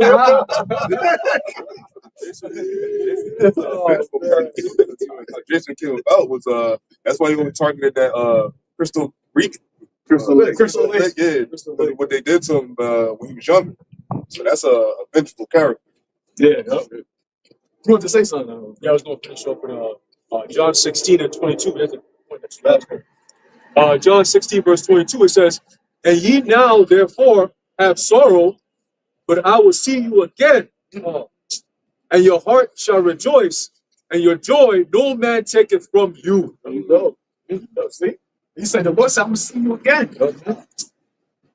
And that's, and we feel it. Like, we feel like, we're right there. That's, yeah. He said, why are you standing up? That same Yahushua has went up this way, he coming back. And now we at that point, because the Lord told his disciples privately, when you start to see these things. Because that's what he's like, yo, all right, when is the return of thy coming? Like, when are you going to come? When are you going to set it up? All right, when you see this, you see that, you see wars and rumors. Those signs are the things that we've held on for centuries. Right? Those are like, this is what we've been looking for. This is what we've been waiting for. And now we have the joy because we know that we have the time for this. Yahushua is coming back to establish the kingdom. Everything that we've forsaken from the past generation to this generation, he's saying the regeneration, right? With those that have followed me in the regeneration, you're going to receive these things. That's a promise, man. And the Lord, he always said, verily, I tell you the truth, right? I tell you the truth. So now we're about to get everything that the Lord said that he got. Hey, my reward is with me. It's a matter of time. Look at it like everything the Lord said would happen historically has happened, regardless of how long it took. And we had men prophesying about things hundreds of years before. Right. And like 100 years is a long time. That's like you die and come back type joint, you know, and yet it still happens. So even if you were to say, look, I'm people think that they drop the plow and they leave, and all of a sudden the prophecies, everything stops. It doesn't happen anymore. No, it's gonna happen. One day you're gonna turn around, one day you're gonna turn on the news and you're gonna see the breaking news. You know, because whether you believe this or not does not change the course of events. If you were to sit at home all day, there would come a day where they would make the MOTP mandatory. It's just a matter of time, and we want to be at the good end of it. Find so doing. Yeah, find so doing. You know, that's the best thing you can do, because at that point, you know, you're caught red-handed in a good way. Right. You know, like you want to actually be caught red-handed by the Lord doing what He said you should do, because then you don't need to say anything. He's already seeing it. Like, no, when I came, there's nobody that can tell me you weren't doing what I asked you to do, because I was watching in the heavens and I came down and caught you doing exactly what you were supposed to do. When somebody's not doing what they're supposed to be doing and they get caught, the first thing they do is they open their mouth to make an excuse. It's not what it looks like. No. Hold on, I can explain. There's nothing to explain. You know, You always got that fool at every job or school or whatever. We went through it where you got that clown that everybody's busy, focused, the teacher's not there. What? Right? The teacher's not there, and the teacher just comes in slowly just to check in, see what's going on, and the nigga just come out mad like, yo, this nigga, yeah. And then you see the teacher, oh shit, no, what's going on? Everything good? Oh man, I didn't know he was in here, man. Yeah, nigga, we know you didn't know he was in here. That's why you coming in here doing all that dumbass shit, and it's fitting. It's out of pocket, so to speak. Right? We all in uniform. You out here, hey, y'all back. we all in uniform. You out here popping titty out. Like, what kind of shit is that, man? That nasty ass shit. That shit was crazy. See, a nigga like that, he said he's so busy. I'm so busy serving the Lord, I ain't got time to take care of myself. Fuck out of here, man. Fuck out of here with that whole ass shit. Man. That's crazy. But he's the type of dude. And it's just an example. There's a lot of dudes like that in Israel, man. They're full-blown clowns, bro. They got the certificate of being clowns. And when the Lord comes back, they're going to be the ones to pop out, hey, Lord, hey, so what? Lord, have I not prophesied in your name? Those are those clowns. You see? And then what happened when the Lord turned around? What the fuck is, what voice is that? Let me turn around and see, because that voice is not familiar to me. Now what? Oh, Lord, I was saying your name, Lord. I was working so hard for you, I couldn't even take care of myself, Lord. All this extra shit, you know? And it's like, your When the Lord said, "He that defieth His temple, the Lord shall destroy." like your appearance, it gives everything away. You don't even look right. And you might be known in the heavens, but for the wrong thing. And that's the worst kind of thing to be known for. Like if your name comes up and everybody, yeah, we know him, but not for what he wants us to know him for. Yeah, you infamous. And that's even bad. You know, that's worse. That's crazy. Judgment. That's judgment, though. That's judgment. He doesn't see it like that, though, but that's okay. There's a whole lot of dudes that the Lord's about to smoke out very soon, man. Yep. Hey, but you know what? That's they're still doing the work of the Lord. They're just doing a different kind of work. Yep. You know, like in every company, there are different levels of work that you do. You know, different roles. There are people that do jobs that are like, yo, I would never want to be doing that kind of job, but somebody has to play that role. That's what they like. Exactly. That's why the Most High set them up to do that. So, hey, at the end of the day, regardless of what they say or how they say it, they wouldn't be able to do that if the Most High didn't say do it. And they can't not do it because the Most High says this is what you're going to do. Like we quoted in the 2nd Peter, the 3rd chapter. You know, they have to come in these last days because it's a sign that, hey, we're in the last days. You know, not everybody's going to be able to see it. As the scriptures say, some of them, their table has been made a snare. And that's what it is. It's a snare. It's an actual trap that once they're ensnared in it, they can't see anything else. You know, like you realize you sit there and you do lessons and you're like, yo, your whole MO is just talking about somebody else. It has nothing to do with the job description. Guess what? Guess what? They don't see that. To them, they feel like they're being diligent. Right. You know, I'm being very diligent in exposing these men. You know, it's from the Lord. You know what I'm saying? So I can't take care of myself. But what you're doing has nothing to do with what the Lord asked you to do. The Lord didn't tell the Apostle Peter, hey, if you love me, expose these wicked Pharisees and Sadducees. You know what I'm saying? Like drop rap battles on their ass so all Israel knows that they off. We know that they off. Once, okay, so you let Israel know these men are off. Then what? What are the sheep supposed to do? What are they supposed to eat? You got to teach them the right thing to do. You over there like, don't eat that food. Right. Don't eat that. Yeah, your plate is maggots. Don't eat that. That's what you eat. I got this over here. I know it's not good because look at me. I'm fucked up. I know I'm fucked up. I'm not taking care of myself. But I'm gonna give you what I'm eating. So you can be fucked up with me. Try a little bit of it. Oh, I got that precept. Romans 11, verse we'll start at verse 8. It says, I'll start at 7 in NLT. So this is the situation. Most of the people of Israel have not found the favor of God they are looking for so earnestly. A few have, the ones God has chosen. Yeah, see, and it's interesting because majority of that few weren't looking for it. The Lord, that's why it says who the Lord has chosen to give that thing to. Yep. It says, but the hearts of the rest were hardened. They were hardened. And when your heart is hardened, your mind is hardened, it doesn't matter what anybody tells you, you can't turn away from that. That's right. Got it? As the scripture says, the Most High have put them into a deep sleep. Yeah, and then when somebody is asleep and you're trying to talk to them, you can literally have a full-blown conversation and they can't hear you. They can't even respond to you. You know, because that's the block that the Lord has put. Because see, your words penetrate through the ears, but the Lord has put a block over there. That's why it says their heart is hardened. So you can't pierce it. You can't pierce it with the words. You can't get to them. That's why your eardrums always are working. Right. But when you hear something, it's really the faculty of your mind that interprets it. Right. Which ultimately the spiritual faculty is what interpreting this word. So it's not about just hearing the truth, because you have people that hear the truth all day and night. But if you're not spiritually inclined, it's as if you're not actually even hearing. Right. Right. Well, you know, when somebody's talking to you, but you're not paying attention, Yep. you can hear them, but it isn't until you lock in that you're like, oh, yeah. Right? Because they can say it 3 times. You're like, huh? You know? You're like, wow, that's crazy. Yeah, That's auto response. Wow, that's crazy. But hey, that's what they about to find out. Because they saying you about to live the wow, that's crazy. And we've been saying what's about to happen is crazy. And you're just like, oh yeah, that's crazy. That's crazy. But then it's gonna be really crazy. Like, yo, why didn't you tell me? Like, yo, you've been telling me what's gonna happen. It says, to this day he has shut their eyes so they do not see, and closed their ears so they do not hear. Right. And that's not in the literal sense, but as it says, to this day. So that means even going back to the very beginning, the same people who were blinded back then have been blinded all throughout. The Lord made it so, and it shows you it's more than a fleshly thing. You know, it's a thing of the spirit. So whether they come back as a nobody, or they come back as a king, or they come back as a nobility, they're never going to be able to actually receive that understanding. On the right-hand side is the same thing. It's regardless of what state you come in as a believer, you're always going to get it every single time. And then you have the ones that hear it, but then they go back. Right. You know, and that's even worse, because that's like, as the scripture says, that's like a dog returning to his own vomit. It's one thing to vomit, right?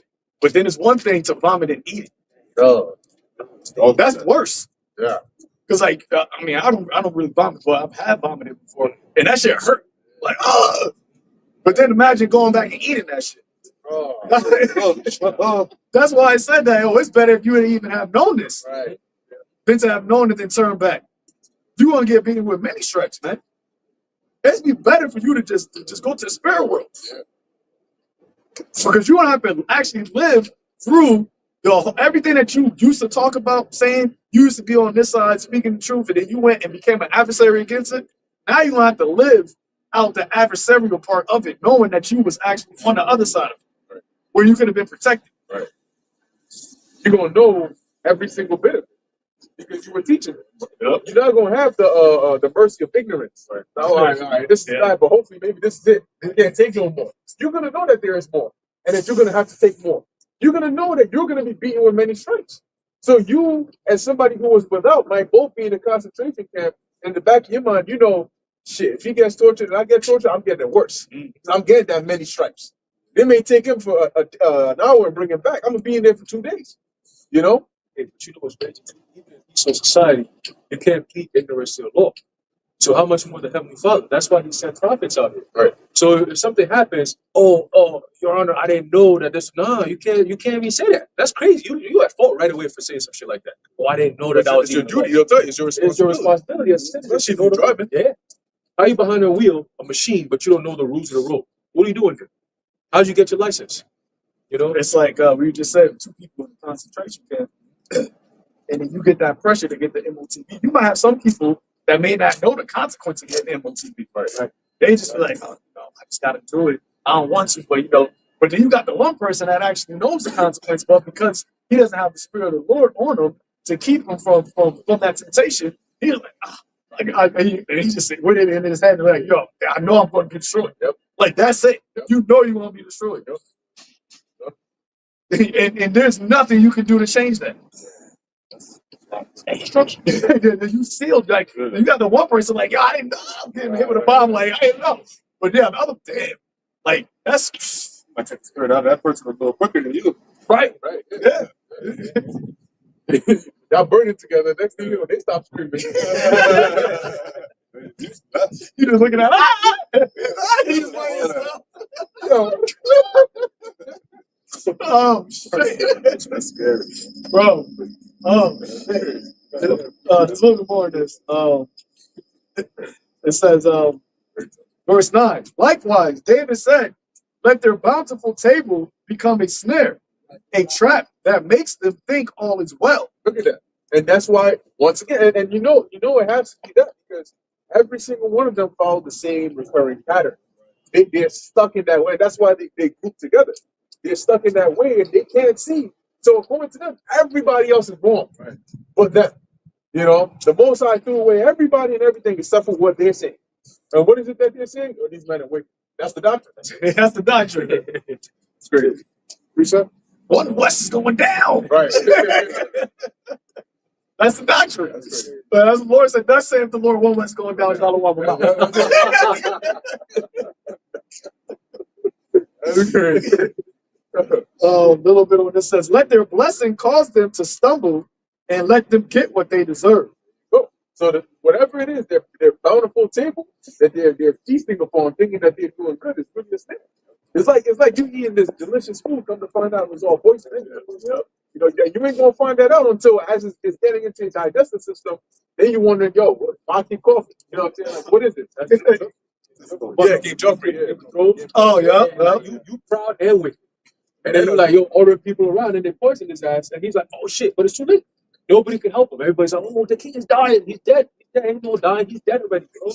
What? Like they plotted his death. It wasn't like, oh, we plotted just so he might be in the emergency room. Shit. No, he's dead. How we gonna kill this nigga? Poison that nigga. He's rude. He's a bitch. Poison that nigga, man. And he out of it. That wasn't a good enough. I ain't playing with bitches. Who's that was the guy? That was Ramsey. That nigga, he was worse. Yeah, that was good. He was like, I had a precept. I didn't say he had one. Yeah, you go first. It's a quick one. Hebrews 4:11. Let us labor, therefore, to enter into that rest, lest any man fall after the same example of unbelief. Right. So as it says, let us labor to enter into that rest. Right. The work you're doing is to accomplish that entering into that rest. Right. Coming out here and saying this guy's wicked, this guy's wicked, this guy's wicked. Okay, so what's righteous? I don't know, but they wicked. Right. It's not going to get you into that rest.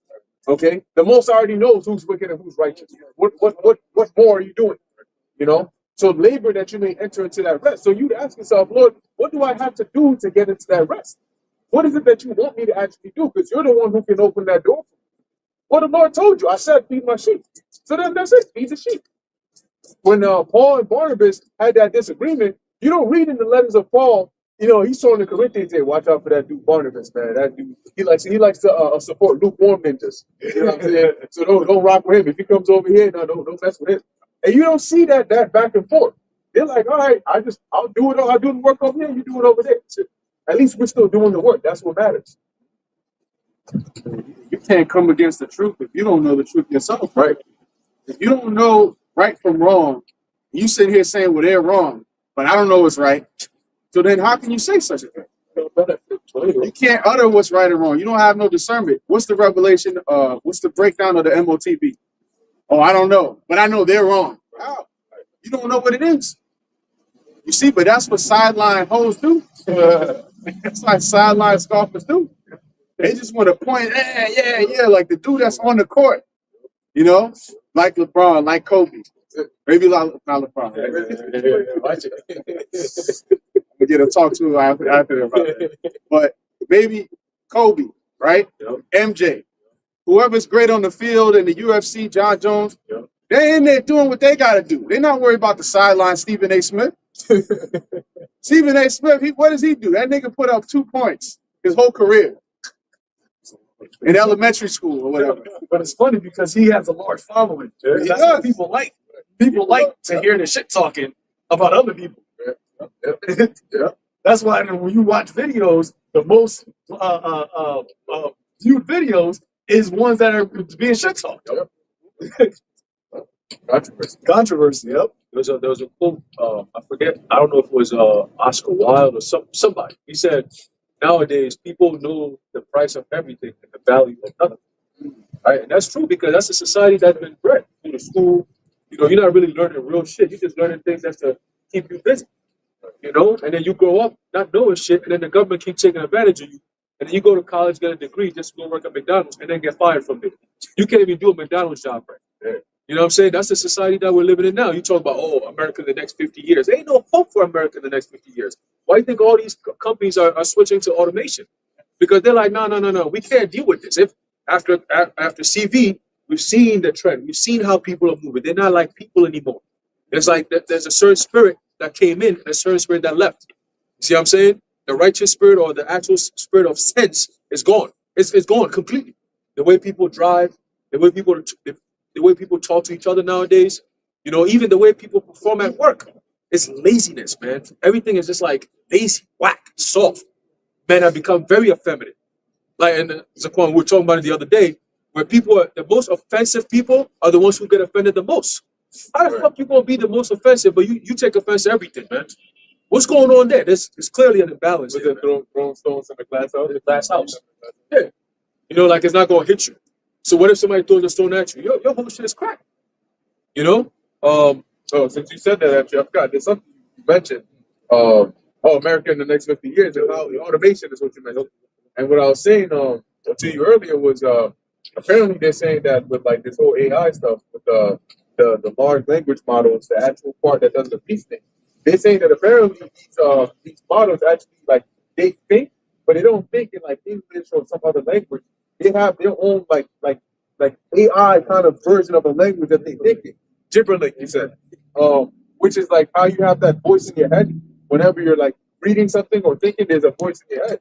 So they're saying that the way they thought these LLMs worked was just by like predicting what's the next character and so on. But they found out that instead they actually thinking like in their own language or whatever. Conscious. Yeah, exactly. And then giving a response based on that. And so they were like, that's actually like more sophisticated than they thought, right?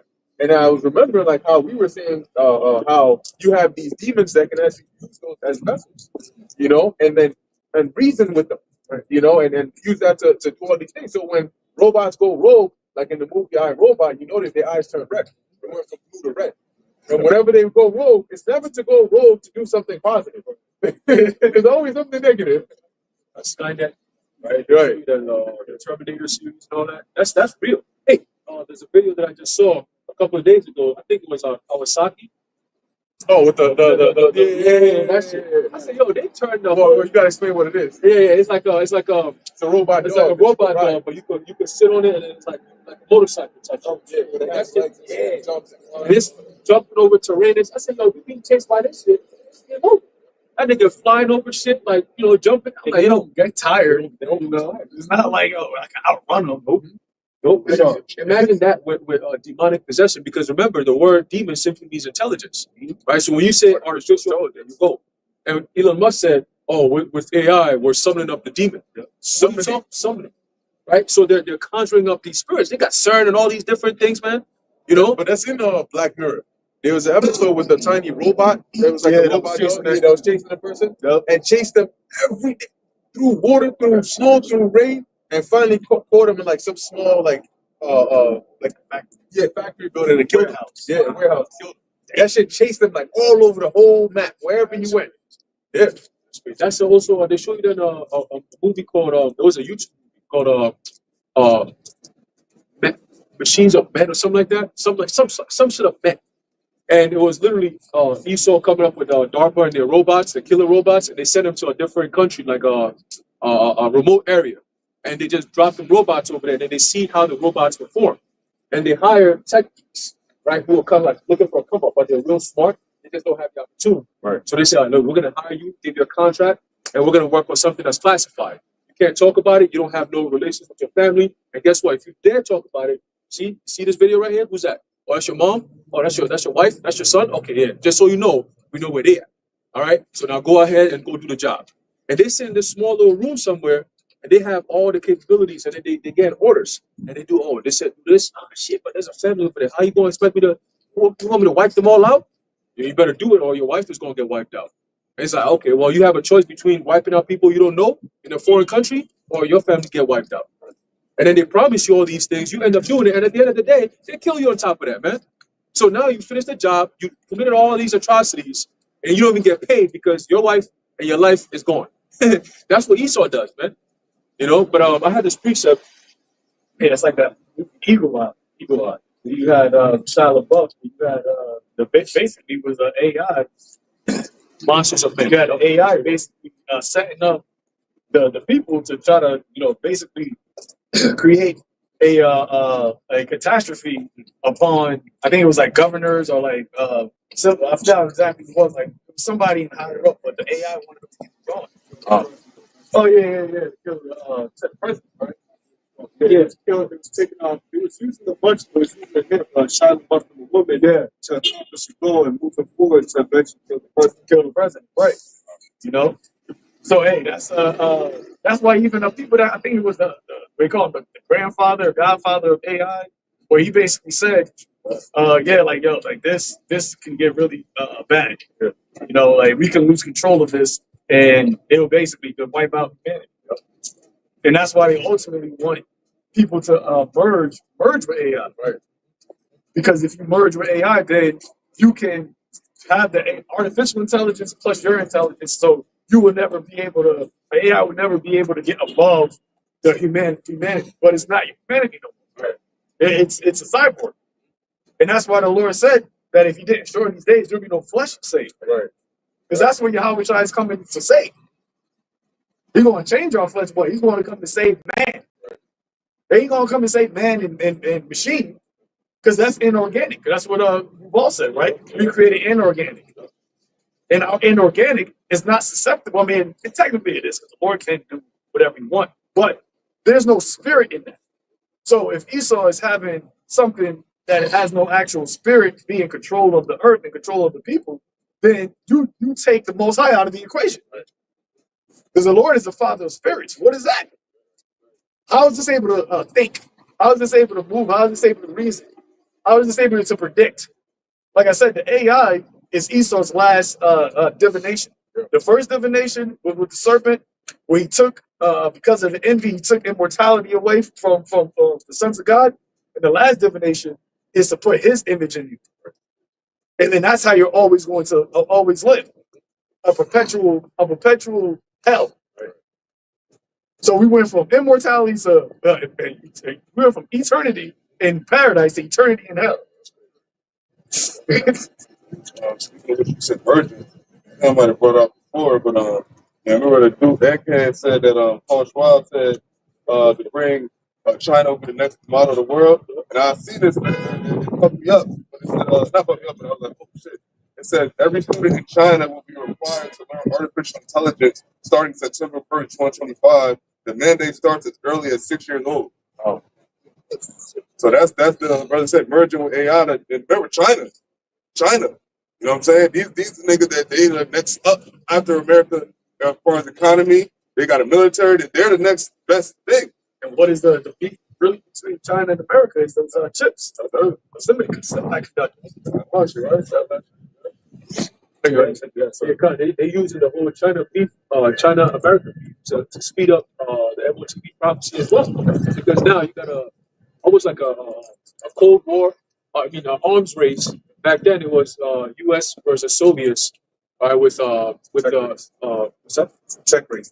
It's a tech race now, exactly. Because now it's like, oh look, China just invested this, and that, and this. So America has to do the same thing. And then what it does is it sparks, instead of people actually looking at it and saying, hold on, this is actually not good for us. They look at it more from a nationalistic perspective. That, oh, China's doing it, so we got to do it because we need to be better than them. Meanwhile, you're inching faster and closer to your own device, and they don't know that. If China's saying, look, we're going to change from factories and make it automation, and that's what's going to boost our economy. Our people don't have to work no more. Even if you do have to work, it's going to be, like Trump said, it's a new thing, 32-hour work week now. I'm like, that's not going to work. That's not going to cut it. You know why? Because people need to work overtime to make ends meet now. Now, you say, oh, you work only 32 hours. That's not enough, bro. That's not enough, man.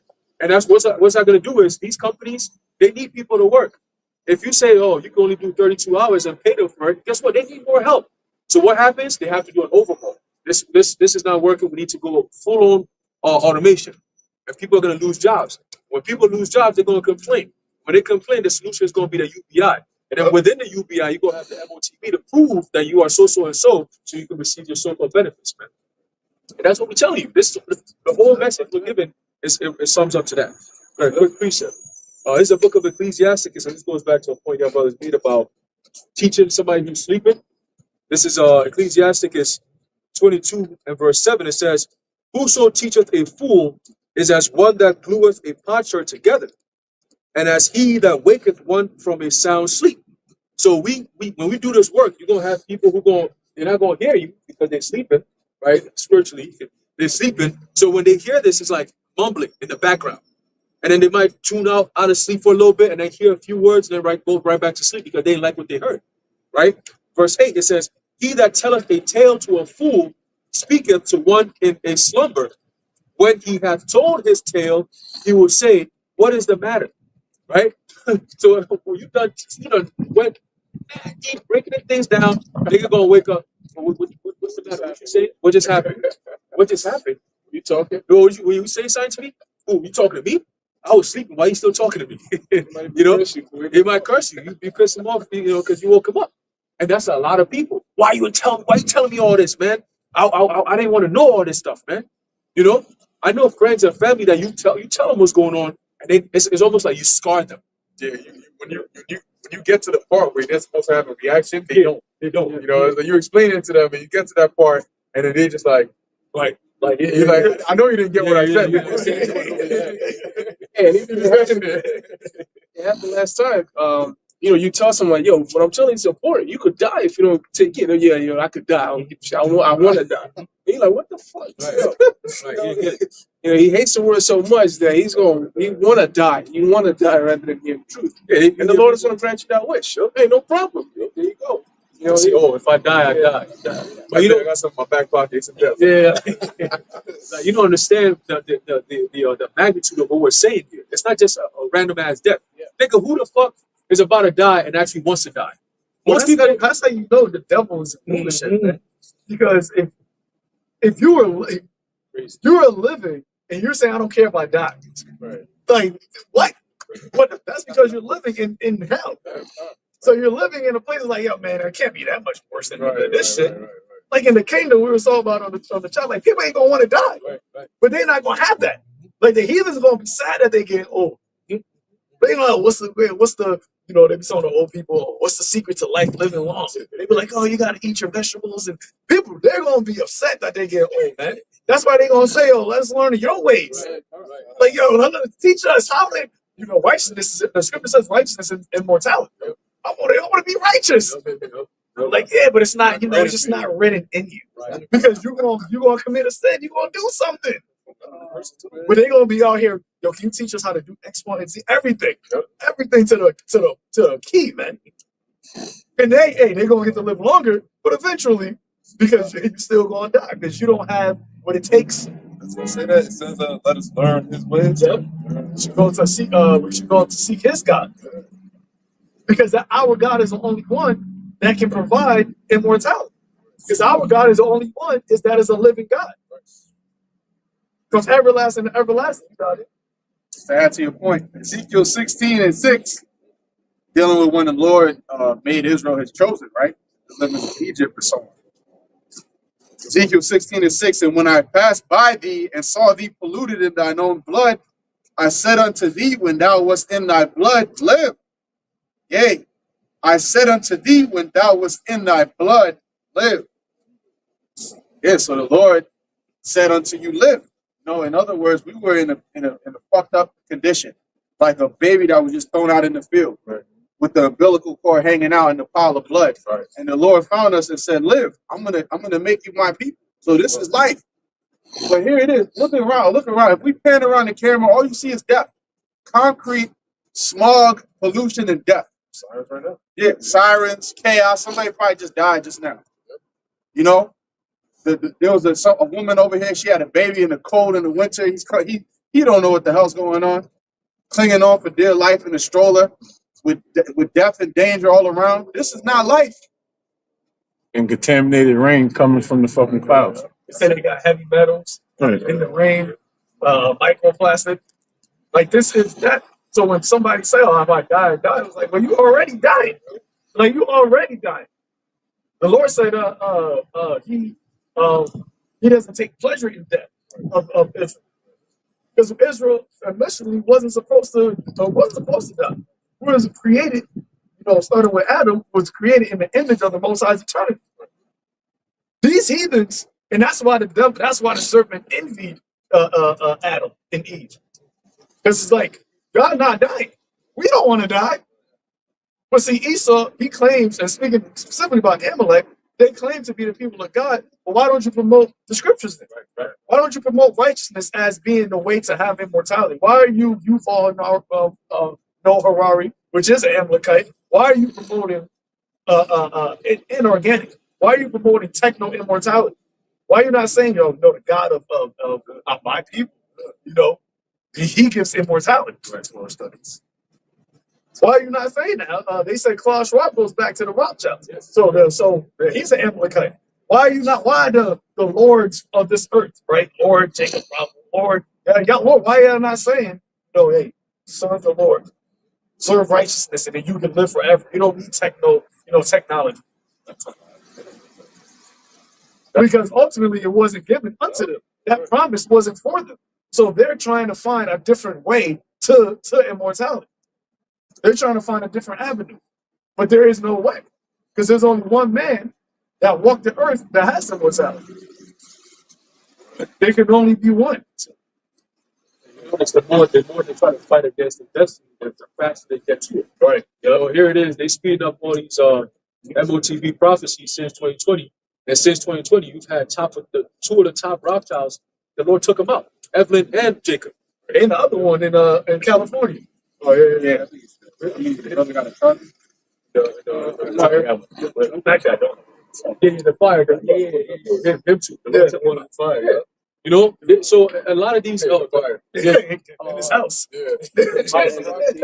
Rothschild. Oh, there shall be no more remaining of the house of Esau. Yup. Queen Elizabeth, the Lord took her ass out. Who was the other one? I think What you call Philip? He dead? Yeah, he might. Yeah, he dead. Charles got cancer. 100-year-old dude. Yeah. Huh? 100-year-old. Right.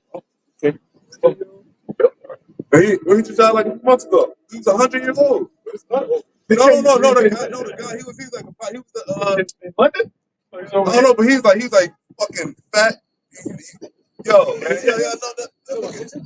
Yeah. Yeah, small hat too. Yeah. That's Henry Kissinger.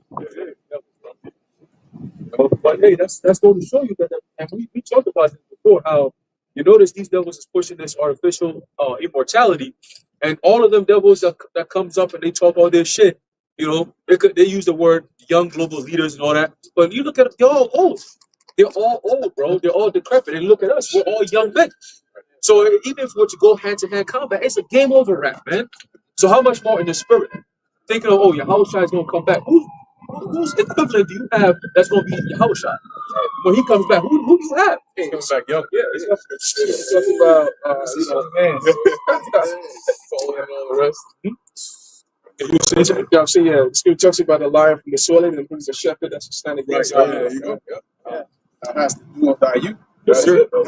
So we will stay back out. because that's what people always want. Women want to go young.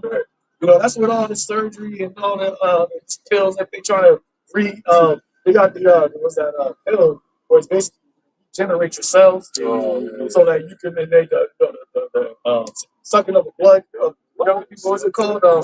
Adrenal. You know, they take that from young Jake.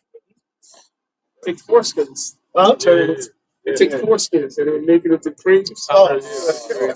So you don't have any wrinkles.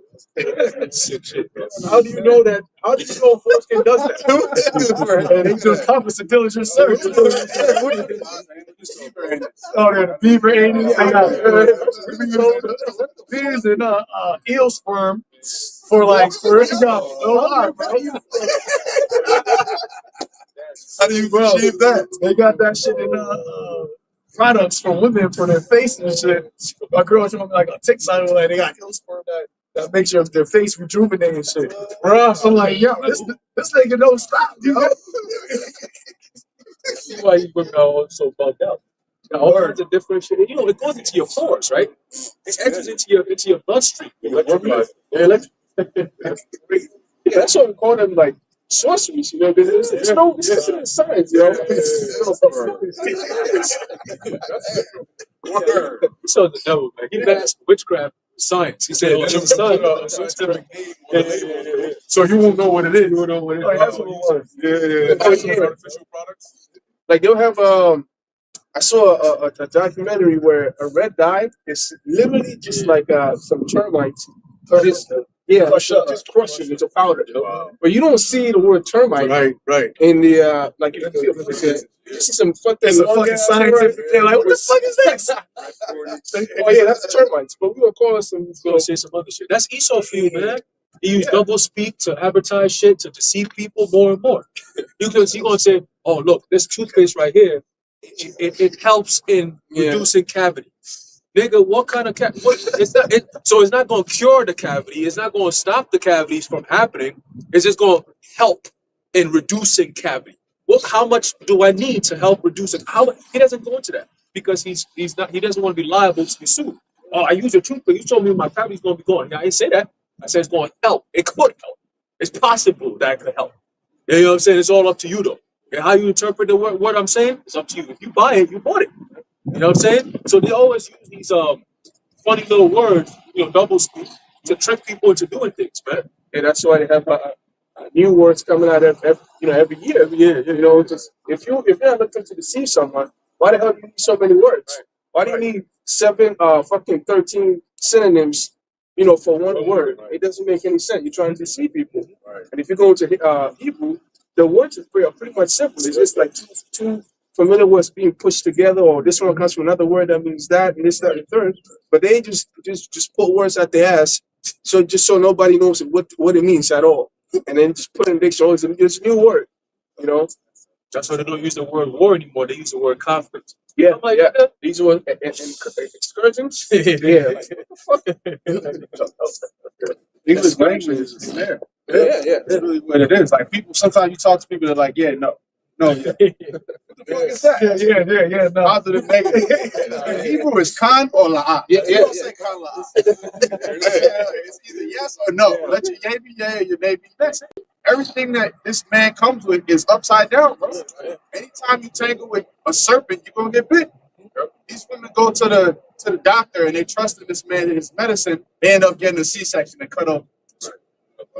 And we telling you, listen, if you follow the Lord and you be obedient, you're gonna be able to have 100 children and your body's gonna look the same.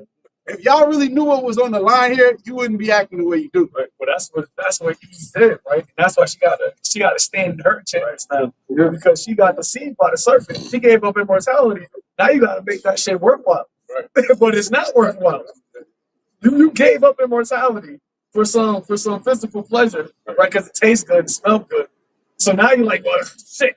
Worship it. Yeah. Now you're like, you know what? I'm gonna keep fucking with the serpent. Well, you dying though. What do you mean? Well, at least I got my freedom. They don't even see him as the devil. They just see him as their partner. You know, they see the white man as the deliverer. So they'll fight their own. They fight their own people, their own men. You know, just so they can exalt Esau over their men. Yep. Guys, I'm going to close it out. Actually, let's close it out with Isaiah 30. I think. Yeah, I got it. Yeah. What's up? What's up? Yeah. Isaiah chapter 30, verse 1, it says, woe to the rebellious children, saith the Lord, that take counsel, but not of me, and that cover with the covering, but not of my spirit, that they may add sin to sin. Yep. So that's saying woe to the rebellious children, man, because once again, you can see who the people are that are rebellious, man. Because the Lord laid it out, he said in 2nd Ezra that he gave you the wine. You know, the wine path was right there, but you revolted against it. So, hey, woe to the rebellious children. Now you taking counsel, but that's not of the Lord. Because the Lord is providing you the wise counsel through his men, through the prophets, telling you, hey, this is the path, walk therein. You want to find rest, this is how you rest. This is how you have safety. This is how you have security. This is how you have happiness. But no. We don't want that one. We want to go our own way. So you add sin unto sin. And the scripture tells you that what wages of sin is death.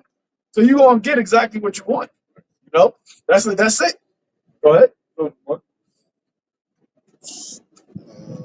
Isaiah chapter 30, verse 2, and it says, that walk to go down into Egypt and have not asked at my mouth to strengthen themselves in the strength of Pharaoh and to trust in the shadow of Egypt. Yep.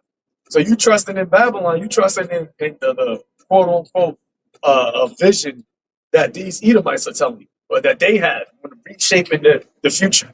What do you think that future looks like for you? Look at the past. Look at your past on how this devil worked, how he moved. You can't find a time in history where Esau was good to Jacob. That one point where it was like, oh, Esau, man, you a good guy.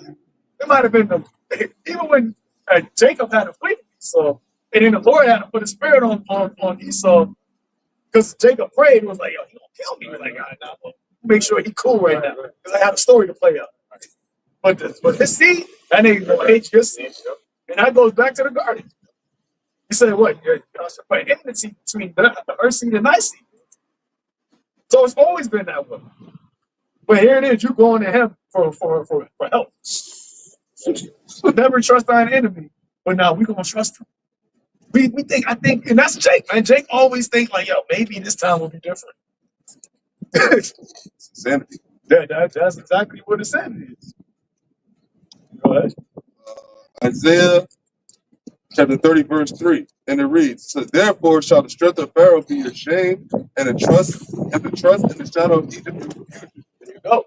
So that's the time that we're in right now, man. You trusting in Babylon. The Lord already gave the warning, right? He already told you what it is, what's coming, who's going to do it, what he's going to do, what it's going to lead to, and it's up to you whether or not, as it says in Joshua, choose ye this day.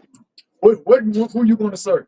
I lay before you life and death, right? From the beginning, we're saying that the song has been sung.